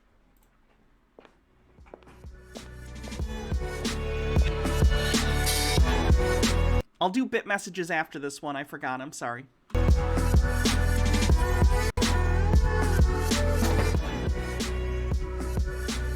Okay, here's a attractive woman that Tate has hired to be in his commercial.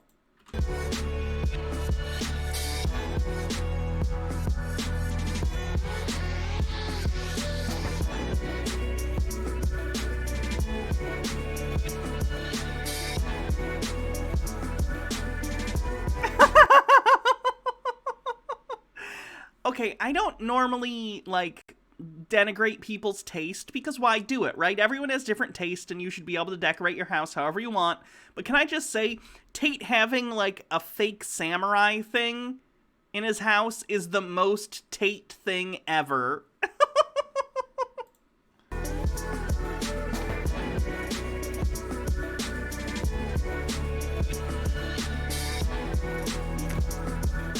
Chat, let's not comment on people's looks in the video, okay? You know how I feel about that shit.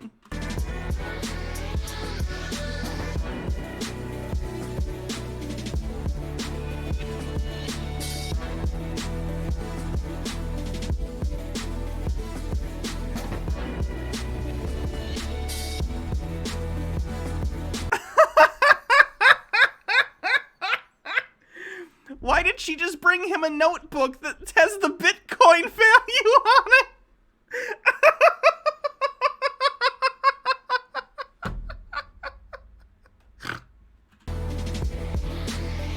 Ooh, a digital zoom too. Good choice. No bad choices so far in this video. Hello everyone. I'm relaxing with my coffee. I wonder how many people would watch a Tate speech of me just drinking coffee. I'm there. As long as you talk over it, please. I'm there for all your stuff, Tate. Not saying anything, not doing anything, just drinking a coffee with my dog. How many viewers think we should get? Maybe I should do that.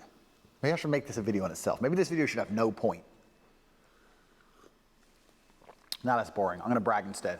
On the 12th of March of this year, something amazing happened. Those of you who will follow me on Twitter will know what I'm about to talk about. On the 12th of March of this year, due to all the coronavirus lockdowns and rah-de-rah, everyone started panicking and everyone's going to get locked in their house and blah, blah. And the price of Bitcoin plummeted 50% in like 2 hours. I don't know if anyone remembers that. I remember. And on the 12th of March, I put a tweet on my Twitter account saying, "You're all pussies. We all know it's going to come back. Buy as much as you can. I'm about to buy a bunch."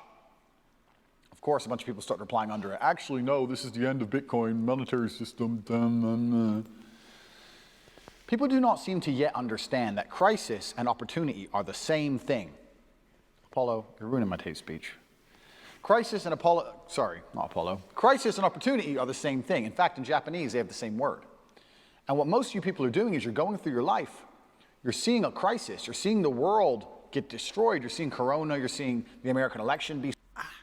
Okay, so Tate, here's the issue here. You already have capital to put into buying a bunch of Bitcoin. So crises like this are an opportunity for you because you have the ability to leverage your capital against risk in order to make money off of it. But poor people don't have that opportunity. They don't have seed capital to be able to take advantage of times like that and make bets on things like Bitcoin or other stocks or whatever. So when you're gonna, in this video, be like, why didn't you just do that? It's because other people don't have thousands and tens of thousands of dollars to put on the line for stuff like this. That's why. Stolen. You're seeing all these bad things happen, and you do not identify any opportunity in these circumstances. You sit there and think, oh, well, the world does what it does, and I'll keep doing my job. I'll keep working at Starbucks. And maybe one day when my ship comes in, I'll make some money. Never. That's never going to happen. It's never going to happen, and I'm going to tell you why. 3 reasons most of you are never going to be rich. 1, you do not identify opportunity. The opportunity we're discussing now, which happened on the 12th of March, where I bought 600 grand of Bitcoin, which is now worth in excess of 7 million. I've done 0 work. 0. I like that he's admitting that he's done no work. He just is a fucking leech who takes advantage of speculation. Hooray! Turned 600K into 7 million just because I identified an opportunity. It took me 10 minutes. You're sitting out there thinking, you also had 600 or 700K to put into it, whatever you said. Most people don't have that amount of money and won't have that amount of money in liquid cash that can be invested. They won't have that in their entire lives. You're starting out with the ability to take advantage of that scenario. Most people do not. Just had $1 million, if I could just become a millionaire.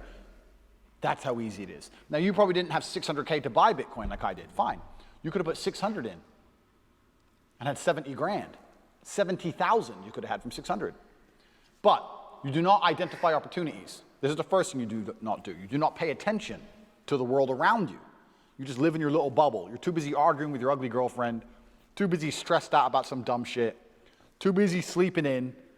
You don't pay attention. You're not perspicacious. This is why you miss opportunities. It's the first reason you're never going to be rich. Second reason you're never going to be rich is that everything that is taught and told about wealth creation is outdated. Also, I know I'm never going to be rich.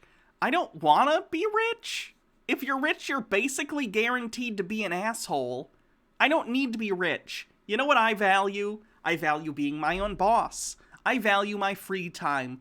These are 2 things I get to have because of my chosen career, and I like it, and that's good enough for me. Not everyone is driven by having more and more money, Tate. It's fine. It's fine. But, I think you're a good example of what happens when someone focuses entirely on that, and it's not good things for you. You seem miserable most of the time. Parents' idea of how to generate wealth no longer works. Your parents say, just work hard, save your money, put it in a savings account, and then get a mortgage, and then you can pay off the house. All garbage. That stuff doesn't work anymore. Back when your parents were doing that, the savings account gave them 6-7% interest. Now you don't even get 1%. Pay off the house. How much cheaper was a house in relation to their wages then than it is now? Oh good, Tate is going to actually highlight problems with capitalism and how it's breaking down right now for working class people. His conclusion's going to be complete bullshit, but at least he recognizes these problems. It's insane. If you actually try and make money by just putting money in a savings account and getting a mortgage and paying off the mortgage, you're going to be broke until you're 60. And that's not getting rich. You need to be rich when you're young and sexy like me, not when you're old. Because nobody cares about the old dude in the Lambo, they care about the young dude in the Lambo. So everything you've been told and taught about wealth creation is outdated and wrong. The key to wealth creation, everything has changed, the whole game has changed. And I even say to people all the time, the ones I mentor and coach, don't buy a house, rent a house. They're like, oh, but isn't that wasting money? No, what's wasting money is buying a house, giving huge interest rates to a fucking bank, and then tying yourself to one geographical location. The reason humans are the #1 species on the planet. Okay, for most people that's decent advice, though, specifically because I'll give you an example for myself. I used to pay rent. I used to, have apartments and stuff, and I was paying more in rent for apartments than I am now for my mortgage on my house, by a lot. My mortgage is almost half what my rental cost was when I was living in my previous apartment. All that money that well, not all of it, some of it is going towards interest and property taxes, but like every month that I pay off my mortgage, I'm growing escrow in that house. And I'm eventually, someday when I sell this house, hopefully after I pay the entire mortgage off, I'll get whatever money I get to sell the house for. Property can be an investment. Now, am I going to become Jeff Bezos rich? No, I would never want to be that rich. I'm not even going to become Andrew Tate rich, and that's fine. But for most people, if you're living in one place and working one job, then having a mortgage is a good way to save money and be able to not throw your money away on rent every month. Because if you're throwing your money away on rent, you're not getting anything back for it. Your landlord has that money. It's theirs now. They're making money on the property they own. My mortgage, at the very least, I'm growing value in the escrow, I'm growing value in the equity that I have in my house. I'm buying an asset. Unfortunately, I'm not rich like Tate in the sense that he has, money. I can't just buy a house outright, but it's better than paying rent every month. And everyone's situation is going to be different, of course. Some people are going to be more likely to want an apartment and to move around a lot. There's nothing wrong with that either. It just depends on your financial goals and what your goals are moving forward in life. For most people, I think paying rent with no equity in return is not a good long-term strategy for yourself. It's because of our adaptability, the ability to adapt. I can go anywhere on Earth. I can go wherever the money is, where the money resides. If the money's residing in Japan, I can go to Japan. If I need to go to Singapore, I can go to Singapore. I can go live in Las motherfucking Vegas. Wherever I'm gonna get paid, I can go, and I'll just rent. Boom, boom, boom. I ain't got nothing tying me down. It ain't gonna take years for me to buy or sell something. I ain't gotta worry about all the upkeep and property maintenance. Buying a house is foolish. Now, I'm not gonna lie, I do own this house because I wanted it to be exactly the way I want it, but I'm rich.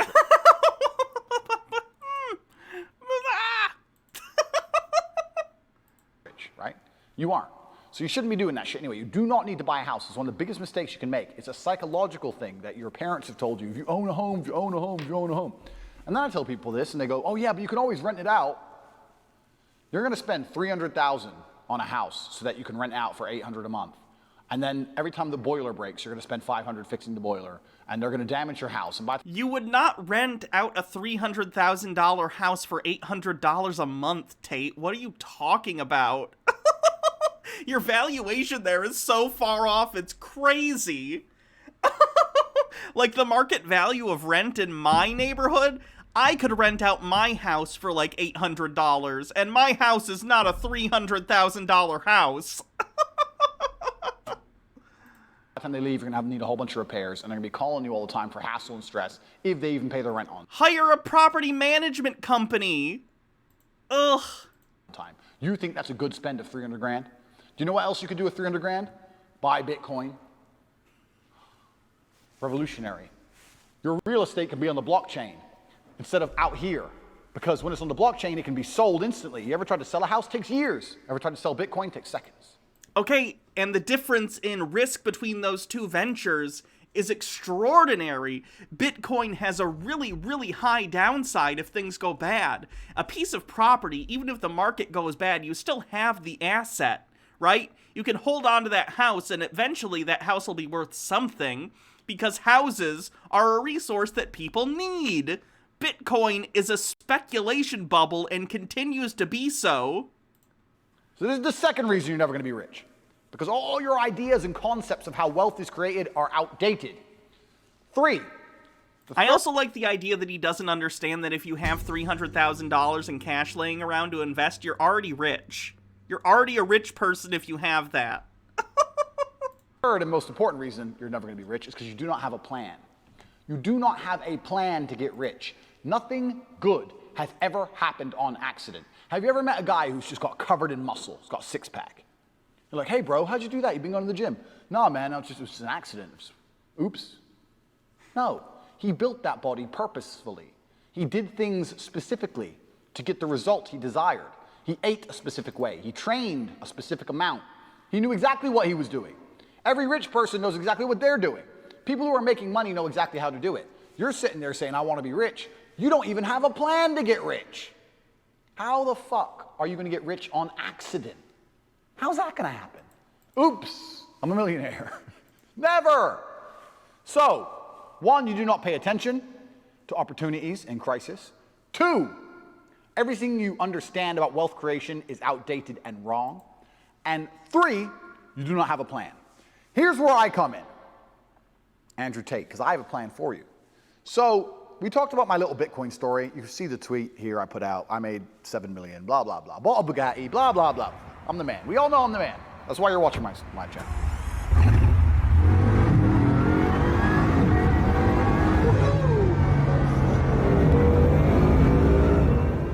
But there's something new in the world now called decentralized finance. I don't know if you're familiar with that. I am not particularly familiar with it. In fact, I'm not that briefed on it. I'm certainly not a technical dork. I don't completely understand it, but I have very smart people who work for me who do understand it. Because that's what happens when you're the boss. You hire people who know things, right? All those people who went to, expensive universities, and I didn't go. Well, except for the camera guy. He didn't go to university. It's true. But these dorks who work for me, they know a bunch of shit. Oh, it's usually good to denigrate your employees who actually do the work for you. Good job, Tate. And what they're doing is they're getting me a 30 or 40% return on my money. So I'm giving them 100 grand, and I'm getting 30% a year, 40% a year. So, you're useless then. You're useless? You're a useless person then. Good to know. The bank doesn't even give 1%.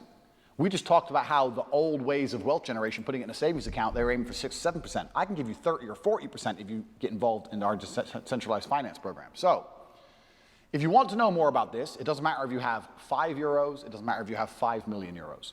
I think it probably matters. Just putting that out there. You get 30 to 40% on your money with decentralized finance, and I am happy to teach you exactly how.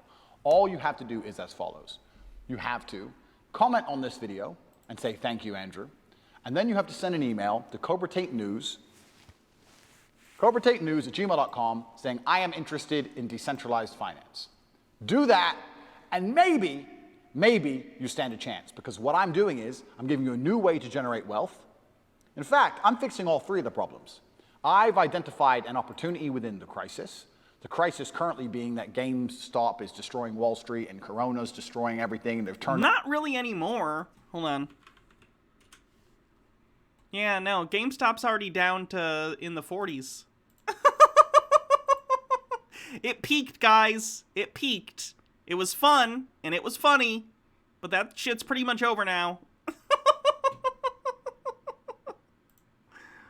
On the money printers, and everything's gone a mess. I've identified an opportunity, which is decentralized finance and making huge APRs on my money. 2, I'm giving you a new way to generate wealth because all of your ideas are outdated. So 1, I've identified an opportunity. 2, this is a brand new way to generate wealth. This stuff is like a couple of months old, and it's already made me $300,000, $400,000, $500,000. It's fucking doubt. It's brand new stuff. I'm showing you brand new stuff. And 3, I'm going to give you a plan.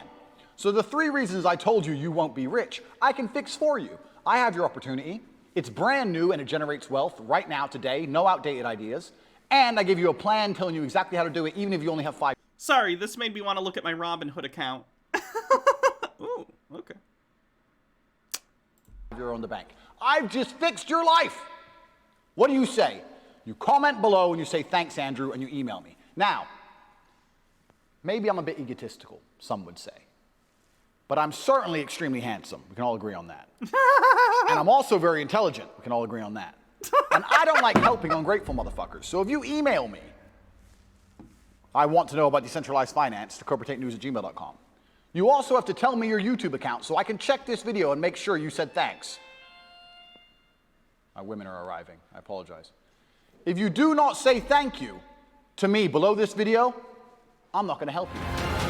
I wonder if this is some sort of compliancy test to see which people will listen to exactly what he has to say before he gets them on board his scam. Let me be clear, that's my opinion. I'm not making accusations about him. I'm just saying. Feels a little, testy. Feels like a test. Anyway, so that's, that's Tate. I'm very curious what this financial opportunity is, and if it's a multi-level marketing scheme. I guess I'll probably find out if Blair, the Illuminati, decides to do a video on it. Fun stuff. That's Tate. Moving on. Let's see how my, stonks are doing. Okay.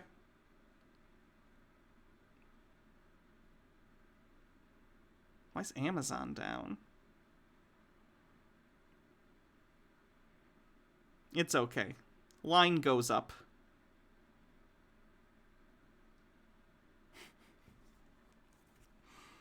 Okay, bits messages.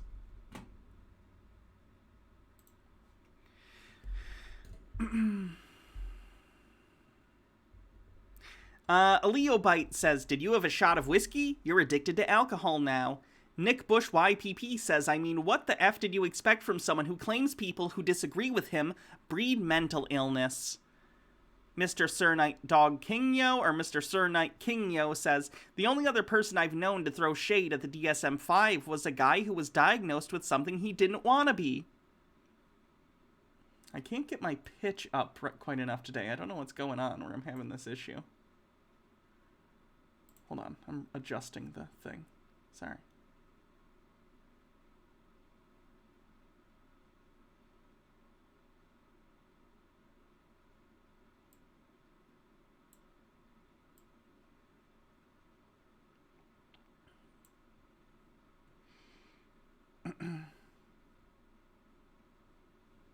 Okay.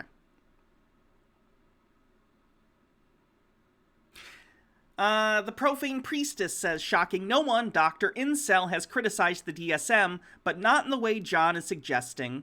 Chrissia with 100 bits says, he's completely misrepresenting Thomas Incel here. Incel wants a new casual supplemental standard in addition to the DSM diagnostic standard. Of course John's misrepresenting, I'm shocked. Archangel 13579, thank you for gifting a sub. Butterfiend, thanks for the bits. The only reason he keeps overusing the word cope is because people kept telling him that he was coping about Trump losing the election. Dr. Xanadu with 20 bits, you can have a chemical dependency and a mental addiction. Me, BS, takes a drag off my cigarette. God, it's not picking up my voice right. It's like, it's barely picking it up. It's very strange. I'm not further from the mic than I was last time. I'm afraid... Hold on. It's like it's picking up the wrong mic. I think it's maybe picking up the camera mic, and that's throwing me off. And let me see if I can figure out how to change it. I'm sorry, everyone.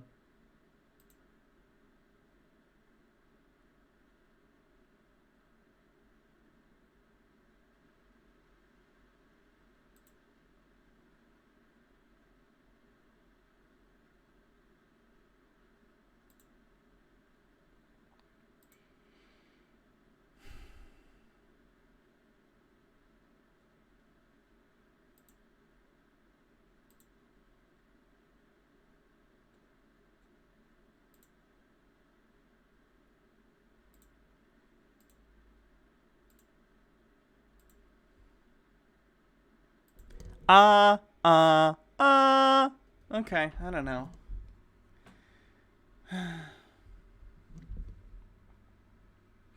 Towing24 with 20 bits blinks in Roman as he plows his male lover while conquering Gaul. Nick Bush YPP says, I can't quite put my finger on it, but good times create weak men just screams Nazi fascist propaganda. It's 'cause it is. Windchanter with 100 bits. What would John's ancestors think about him trying to overthrow America? I don't know much about his family's history, so who knows. Toeen with 20 bits. I got $20 that there's an uwu cat boy in Texas so we can complete the metamorphosis into Fuentes. It's Haley lately, thank you for following. Lily Loves Stuff with 25 bits says, John Doyle is into Omegaverse. He's an alpha looking for his Omega to not, and he's putting down hentai, SMH. I wish I didn't know what you were talking about. Daddy Sume says, Wolfman with 6-packs and two... Yes. Comrade Yamada, thank you for following. Wag Roads. Hannah, I don't watch weird things anymore, forces Rem Lazar on her audience. The Harelian, thank you for following. Sparrow NR, thank you for following. Lily Loves Stuff with 25 bits. If any man tried to tell me what to do, I would put his ass in its place, aka in a pair of lacy panties and over my knee. Chrissia, thank you for 100 bits, says, that's why I linked that yesterday. He actually brings that site up a few times. Bardlock Moses, thanks for the 200 bits. Okay, I'm done with this, child. Have some bits for dealing with this. Thank you. Doom Smoothie with 20 bits. You heard it here first, folks. Anime is a mental disorder. Stone Corbell, literal cult recruiting stuff. Pappy Hal, this is very telling, John. You telling us something, somehow you're into BDSM or steppies? What are steppies? DJ David, thank you for following. Or David? It might be DJ David, sorry. Pappy Hal with 50 bits. Exercise your freedom, except don't watch porn. SSJ Tony, thank you for following. Pappy Hal with 20 bits. Outdated con ideas like going back to the good old 1930s when tobacco was okay and coke had cocaine in it. Stop breaking TOS, asshole, said to John. C. Wyatt says, love to all, now I got to go to laundry. Also, I'll try not to masturbate. Nick Bush YPP says, I was playing with the carpentry minigame and Puzzle Pirates, and the whole time during that video, I was filling holes in a video game just for John Doyle.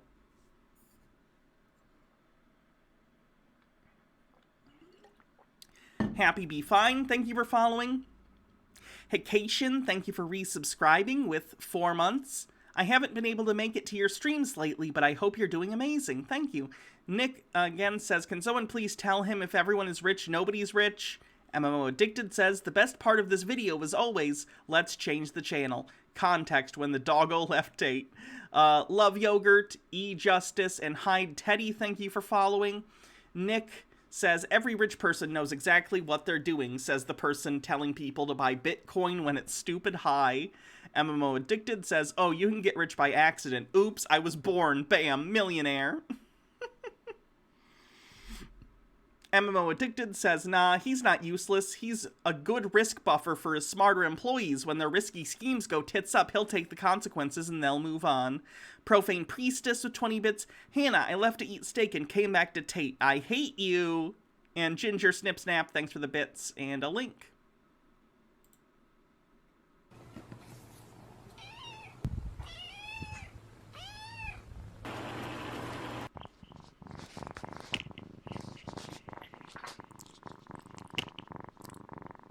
Pyromancer56, thank you for subscribing with a 4-month streak.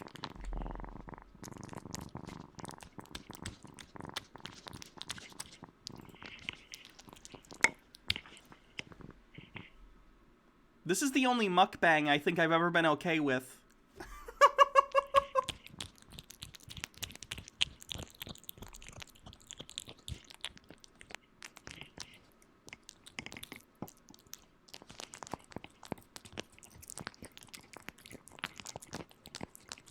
Okay, I can't deal with the noise. It's too smacky. I'm sorry.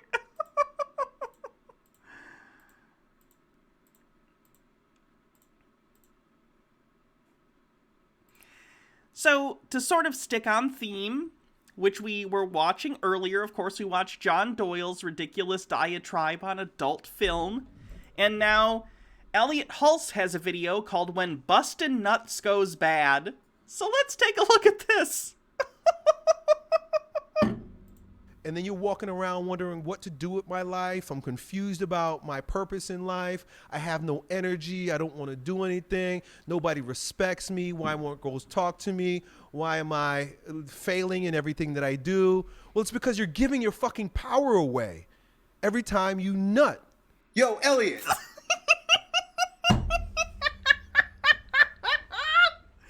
All these goddamn succubuses are trying to steal my energy. Yo, Elliot, I'm also interested in knowing your opinion on semen retention or NoFap, as it's more popularly known, as I'm currently 2 weeks into this and feeling full of life. Thanks for your time, brother. So, look, I know what you're doing right now. You're asking for affirmation or confirmation or validation, and I'm going to give it to you because the fact is you don't need it from me. You already know the answer to that because you're already starting to feel full of life. Remember in the beginning of the call I was telling you about how testosterone is man juice? Well, we also know that every time a man busts a nut, his testosterone levels drop. You lose a tremendous amount of vital and nutritional power. You lose. Okay, Tate, your testosterone levels go down directly after, but then they stabilize back to a neutral level. It's a temporary state of being. It's not like you have a finite amount of testosterone. Did I say Tate? I'm sorry, we were just watching Tate. Elliot, you do not have like a life bar of cum, and then every time you nut, your testosterone goes down, and then once it's empty, you're just screwed. Your body, assuming that you're like functioning hormonally properly, you produce hormones. Those levels are going to vary depending on the activities you're taking part in. That's fine. That's normal. There's a lot of strength when you bust nuts. That's why guys like Mike Tyson wouldn't have sex weeks before he would go into a fight. Watch some videos about Mike Tyson talking about sex and boxing. Right? Okay, look, Mike Tyson, one of the greatest boxers to ever enter the ring. Absolutely. Not a doctor, not a sports medicine person. No offense, I don't trust his opinion on cooming. Right, all the old boxers used to do that, and of course, our degenerate world they try to tell people that that's a myth, but the proof is in the pudding, and the greatest athletes understood. I think even Mythbusters did an episode on this, or it was a show similar to Mythbusters, and they had some athletic competitions, and as a control, they had them all do one thing, like not masturbate or something, or not sleep with their partner, and then they brought them back a little bit later in the week, and they had them do something different, and they found no, like, clear pattern in terms of sexual activity, and their difference in performance between the two different activities. I think it was like a race was what they were using, but like, yeah, I don't know, it just seems strange to me to think that, but I don't know. That if you want to have full vitality, full strength, full focus, full energy, be full of vigor, you can't be out there busting nuts. And because we live in a world that's addicted to pleasure, and that pornography is available at the tip of your fingers, right, the palm of your hand, we're just spilling our power all over the place. Don't do that everywhere. Don't do that all over the place. Get a tissue or something, Jesus. And I can tell you from recent experience in my life, right? Like a lot of you guys are a lot younger than me, and so you might not notice it as poignantly as I do, but I'm beginning to notice it now that I'm 41, that when I have sex, right, if I have sex with my wife, the next day, and maybe like the next 2 days, my focus is not there. My vigor is not there. My workouts are not as strong. Me and my wife have this running joke, though, that I give her my strength, and so the night after having sex or the day after having sex, she has a great workout. She's bouncing all around. She's feeling great. And I'm just dragging, and I'm like, you stole, I tease her, but I tell her, you stole my strength. Look at you, bouncing around here. I'm dragging. You took all my strength, woman. You're going to kill me. And that's part of Samson's strength actually wasn't stored in his hair. It was stored in the balls, like all good things are. reason why men die before women. Women menstruate once a month. That means a woman releases all that vital nutrient because there's a lot of vitality that's Oh no!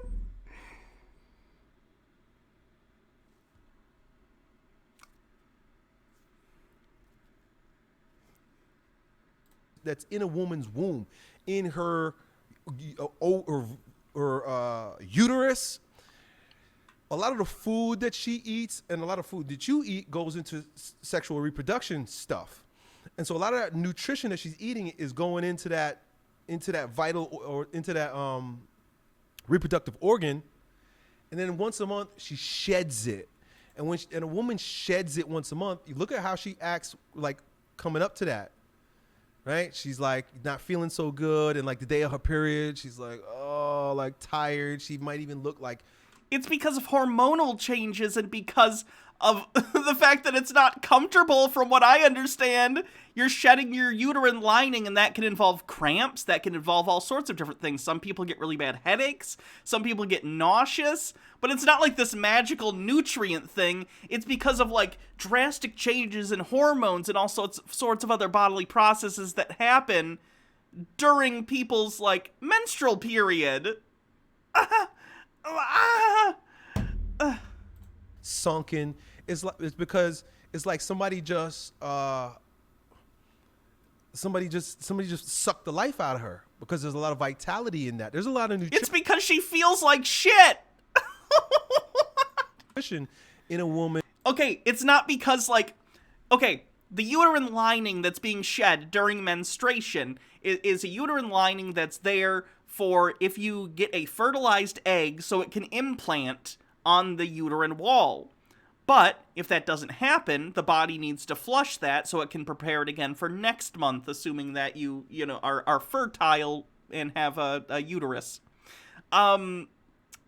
It's not nutrients that your body is like using other than for that purpose. It's not like your body, when you're not on your period, is like, oh yeah, I'm doing well, I'm feeding off the nutrients in your uterine lining. It's there in preparation for potential like impregnation.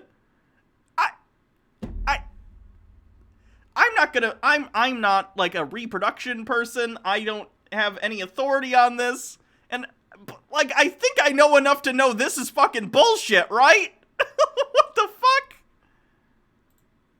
Women's in her sight. Also, by his own logic, his wife received his power coom and it made her feel better. So does that not mean that he should be I don't know, taking his wife's tampons and using them like popsicles to maybe get some of that vigor back? Cycle blood? Stick him in the freezer for a couple hours. Right? I'm not telling you that you need to like drink it. Don't drink it. Oh my god, he's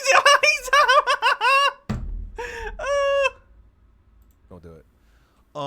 But there are cultures that will use it like to like they'll water a tree with it, right? Maybe like witches and stuff. But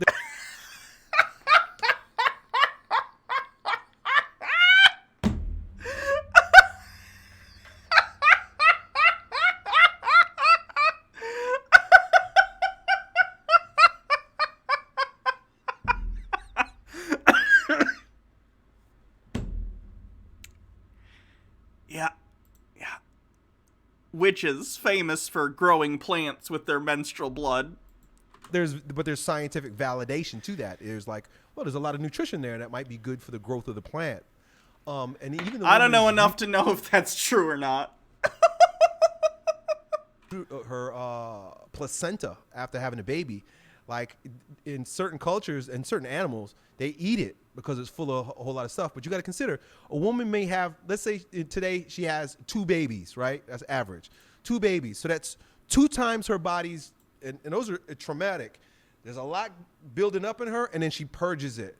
And then 12 times a year, where it's a smaller one, she has a purge.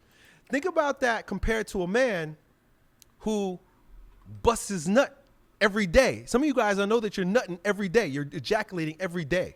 You're ejaculating every day. 365. The hormone, again, I'm not like a reproductive person. I'm not a doctor. I'm not anyone who would be qualified to say this, but if someone could let me know, I would very much imagine that the hormonal shift that takes place after you climax as someone with, like, testosterone and a penis and testicles is not as variable as someone with a uterus and vagina who is dealing with, like, menstrual symptoms. If I had to guess. Someone let me know if anyone knows anything about that, but I very much doubt they're comparable in terms of the actual levels of changing. 5 ejaculations. Each ejaculation has the protein of like 4 steaks and like a dozen eggs. Hot. Elliot, how much are you producing in each? 'Cause no, they don't. How much protein do you think is in your cum? Right? Don't quote me on that, but go look it up. Montauk Chia, he does some videos. Baha, who is a 4th-year PhD student in developmental genetics, says it's like comparing donuts to tires. They aren't comparable at all. Thank you. With Brian Rose, and he talks about this. And every time you release that, you drain yourself. You're draining yourself of that, and your hormones shift. Oxytocin goes up, right? You literally become a little bit more woman-like every time you... Fellas, is it gay to ejaculate? Ejaculate, right? Maybe even estrogen goes up. I don't know, but you're...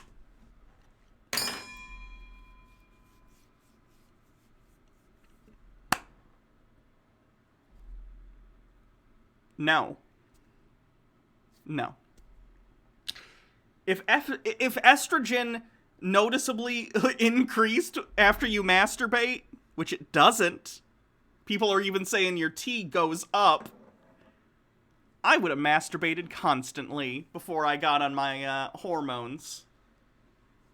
But your testosterone definitely goes down for a little bit of time. You can feel it. I feel it right away.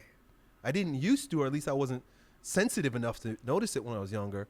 But like the past year or two, you're probably just tired because sex is a, physically intensive, emotionally intensive activity, especially if it's with your partner, and it's a wonderful thing, but you're probably tired.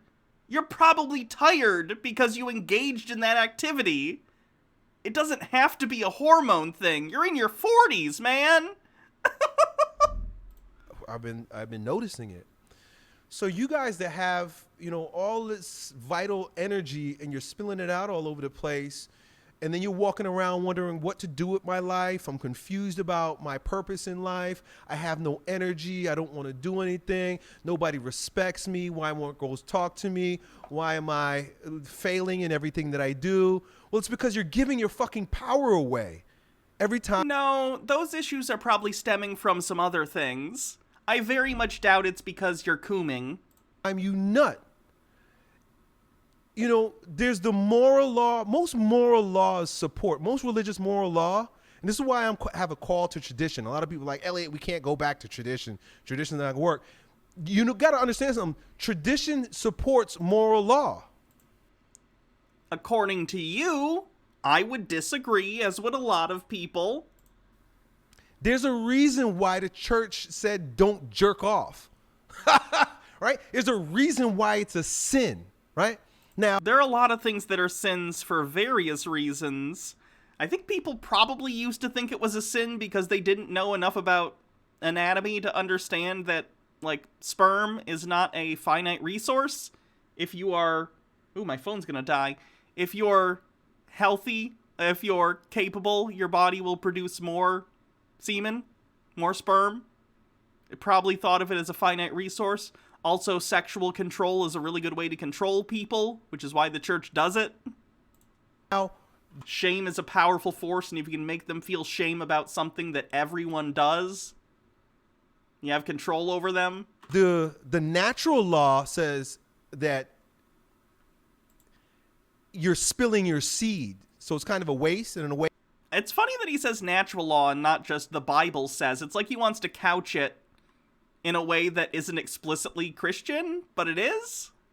That That's a spiritual law. God's like, don't spill the seed because it's powerful and it has a co-creative power to it, and you don't want to waste it, and you don't want to go around having sex with women and spilling your seed. Okay, here's the context of that. Here's what happened. Well, if anyone quotes that and doesn't give the context, they're being incredibly disingenuous.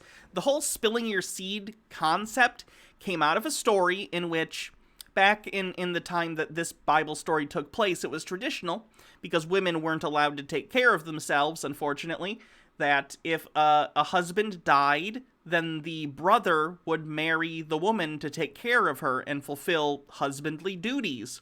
So there was a story where a man died and his brother ended up taking in the wife and marrying her, and he didn't really want to have kids, or he didn't want to impregnate her for whatever reason. So he would have sex with her, and then he would pull out and spill his seed upon the ground, right? And that was considered a sin because he was neglecting his husbandly duties according to that story. It wasn't even a story about masturbating. It was a story about pulling out. So, just letting you know. In other words, not getting her pregnant, because there's a manipulative power that's associated with sex, and that's why a lot of you guys get addicted to women. When women push you around. So there's a psychological law, there's a spiritual law, and there's a natural law. Natural law says you keep busting your nuts, you're going to be weak. You're going to be weak. And like I said, you're going to die earlier. Another joke I have with my wife is that every time It's actually funny because I used to actually like masturbate way more before, like when I wasn't out of the closet and when I wasn't on hormones. And I would argue I'm much weaker now, at least physically, certainly, and I masturbate less. Funny how that works, huh? I have sex with her, I'm like, that's one day less that I'm going to live. That's just one less day. And in a way, it's true. In a way, it takes away your vitality. And that is, and I don't know if this is, you go do your research, but I've heard it said, and it makes sense, that this is Lots of people are saying, if you let them take your coom, you're gonna be weak. You're gonna be a loser. Do not let them take your coom. The Democrats and the communists, they're coming for your coom. The part of the reason why men die before women. Because we're ejaculating 365 times a year rather than them 12. You gotta pump those numbers up! We give ourselves away, even beyond NoFap. Semen retention is important to consider as well, because we just give a piece of ourselves away every time we have sex. That's not how we that gotta works. ask ourselves, is it worth busting this nut right now? Yes. And we should be on a nut busting timetable. This is another one. I've heard a couple doctors talking about this, prominent people. But Montauk Chia talks about it also too. Prominent people are saying we need a timetable. Where is the timetable for cooming? That based on your age, there's a certain amount that you should and should not be, like a time frame between when you ejaculate. And so I know that and I have a book that I need to go look it up. I think I have a book that tells you. Oh, I'm pretty sure I do. I have to go look for that book. What is it called? It's called Listen to Your Body or something like that. But anyway, in it, and according to these experts, at a 41-year-old man, I'm not supposed to be busting my nut any more than once every 10 days. Think about that. There's some times that I was having sex like 3-4 times a week with my wife. Once every 10 days. Right? And imagine going up to your wife and being like, hey, honey, you know how we really love having sex and we do it like 3 or 4 times a week and that's great? She's like, yeah, honey, what's wrong? Well, I need to retain my power, which is, of course, stored in the balls. So no more. Once every 10 days.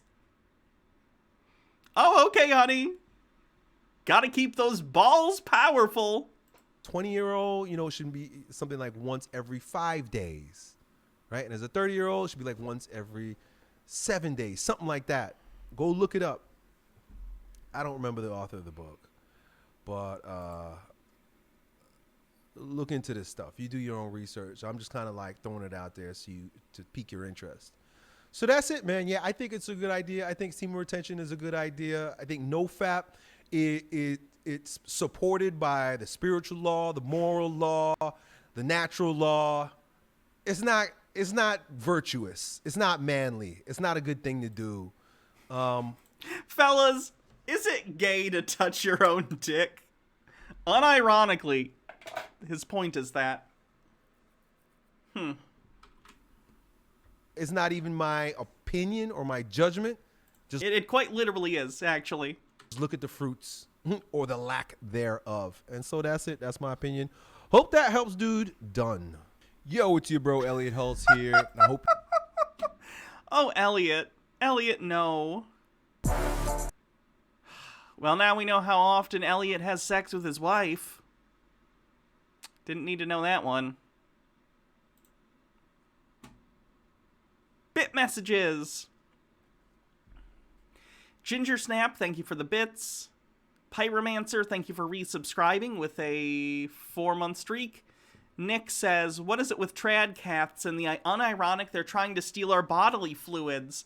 They're very, very particular about it because they feel a lot of shame around it, I think.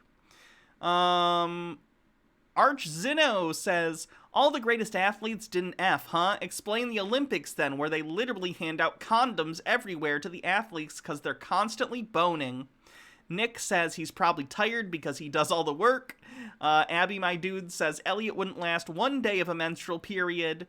Doom Smoothie says, ugh, all this talk about menstruation is hitting me right in the dysphoria. I'll head out for now. Nick says, turns out the pee that was stored in the balls was actually short for power. Pyromancer, so he should enjoy eating testicles to gain the powers of other animals? Might be a good strategy. Captain Rose says, I went AFK, but I think you missed this. I don't know if I can play this. I'll try it. I'll just cut it out if I have to.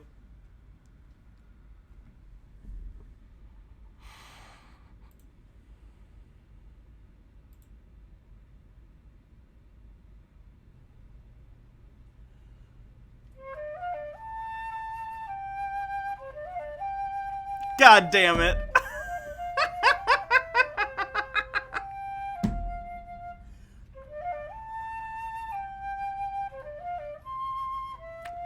You know what? That one made me laugh, but you know the rules. I gotta time you out. I gotta time you out for that. It's funny, though.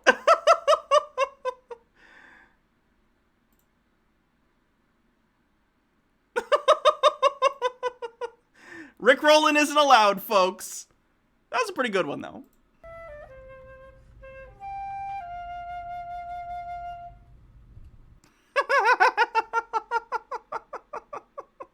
Don't do Rickrolls, goddammit, okay?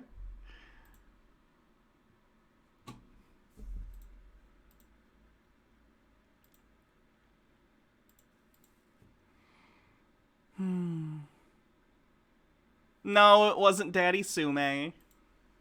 Which is why a timeout was involved. Daddy Sume and I have made an arrangement where Daddy Sume can Rickroll me once a year. He gets one for free without a timeout. I did see the creepy Never Gonna Give You Up remastered thing. It's very Uncanny Valley.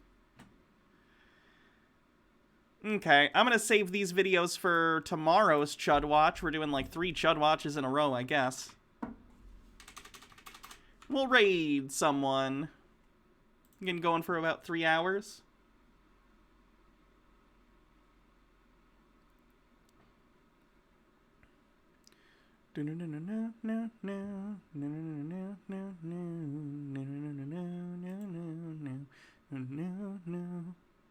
Know or purposely ignore. It's that Robert's rules are only meant to... Okay, we're gonna raid left flank vets. thank you, everyone. I appreciate you coming to the stream. You're all valid. Have a wonderful night. I hope your week is good. We'll be back tomorrow for more Chud Watch. So, see you guys later. Have a good night.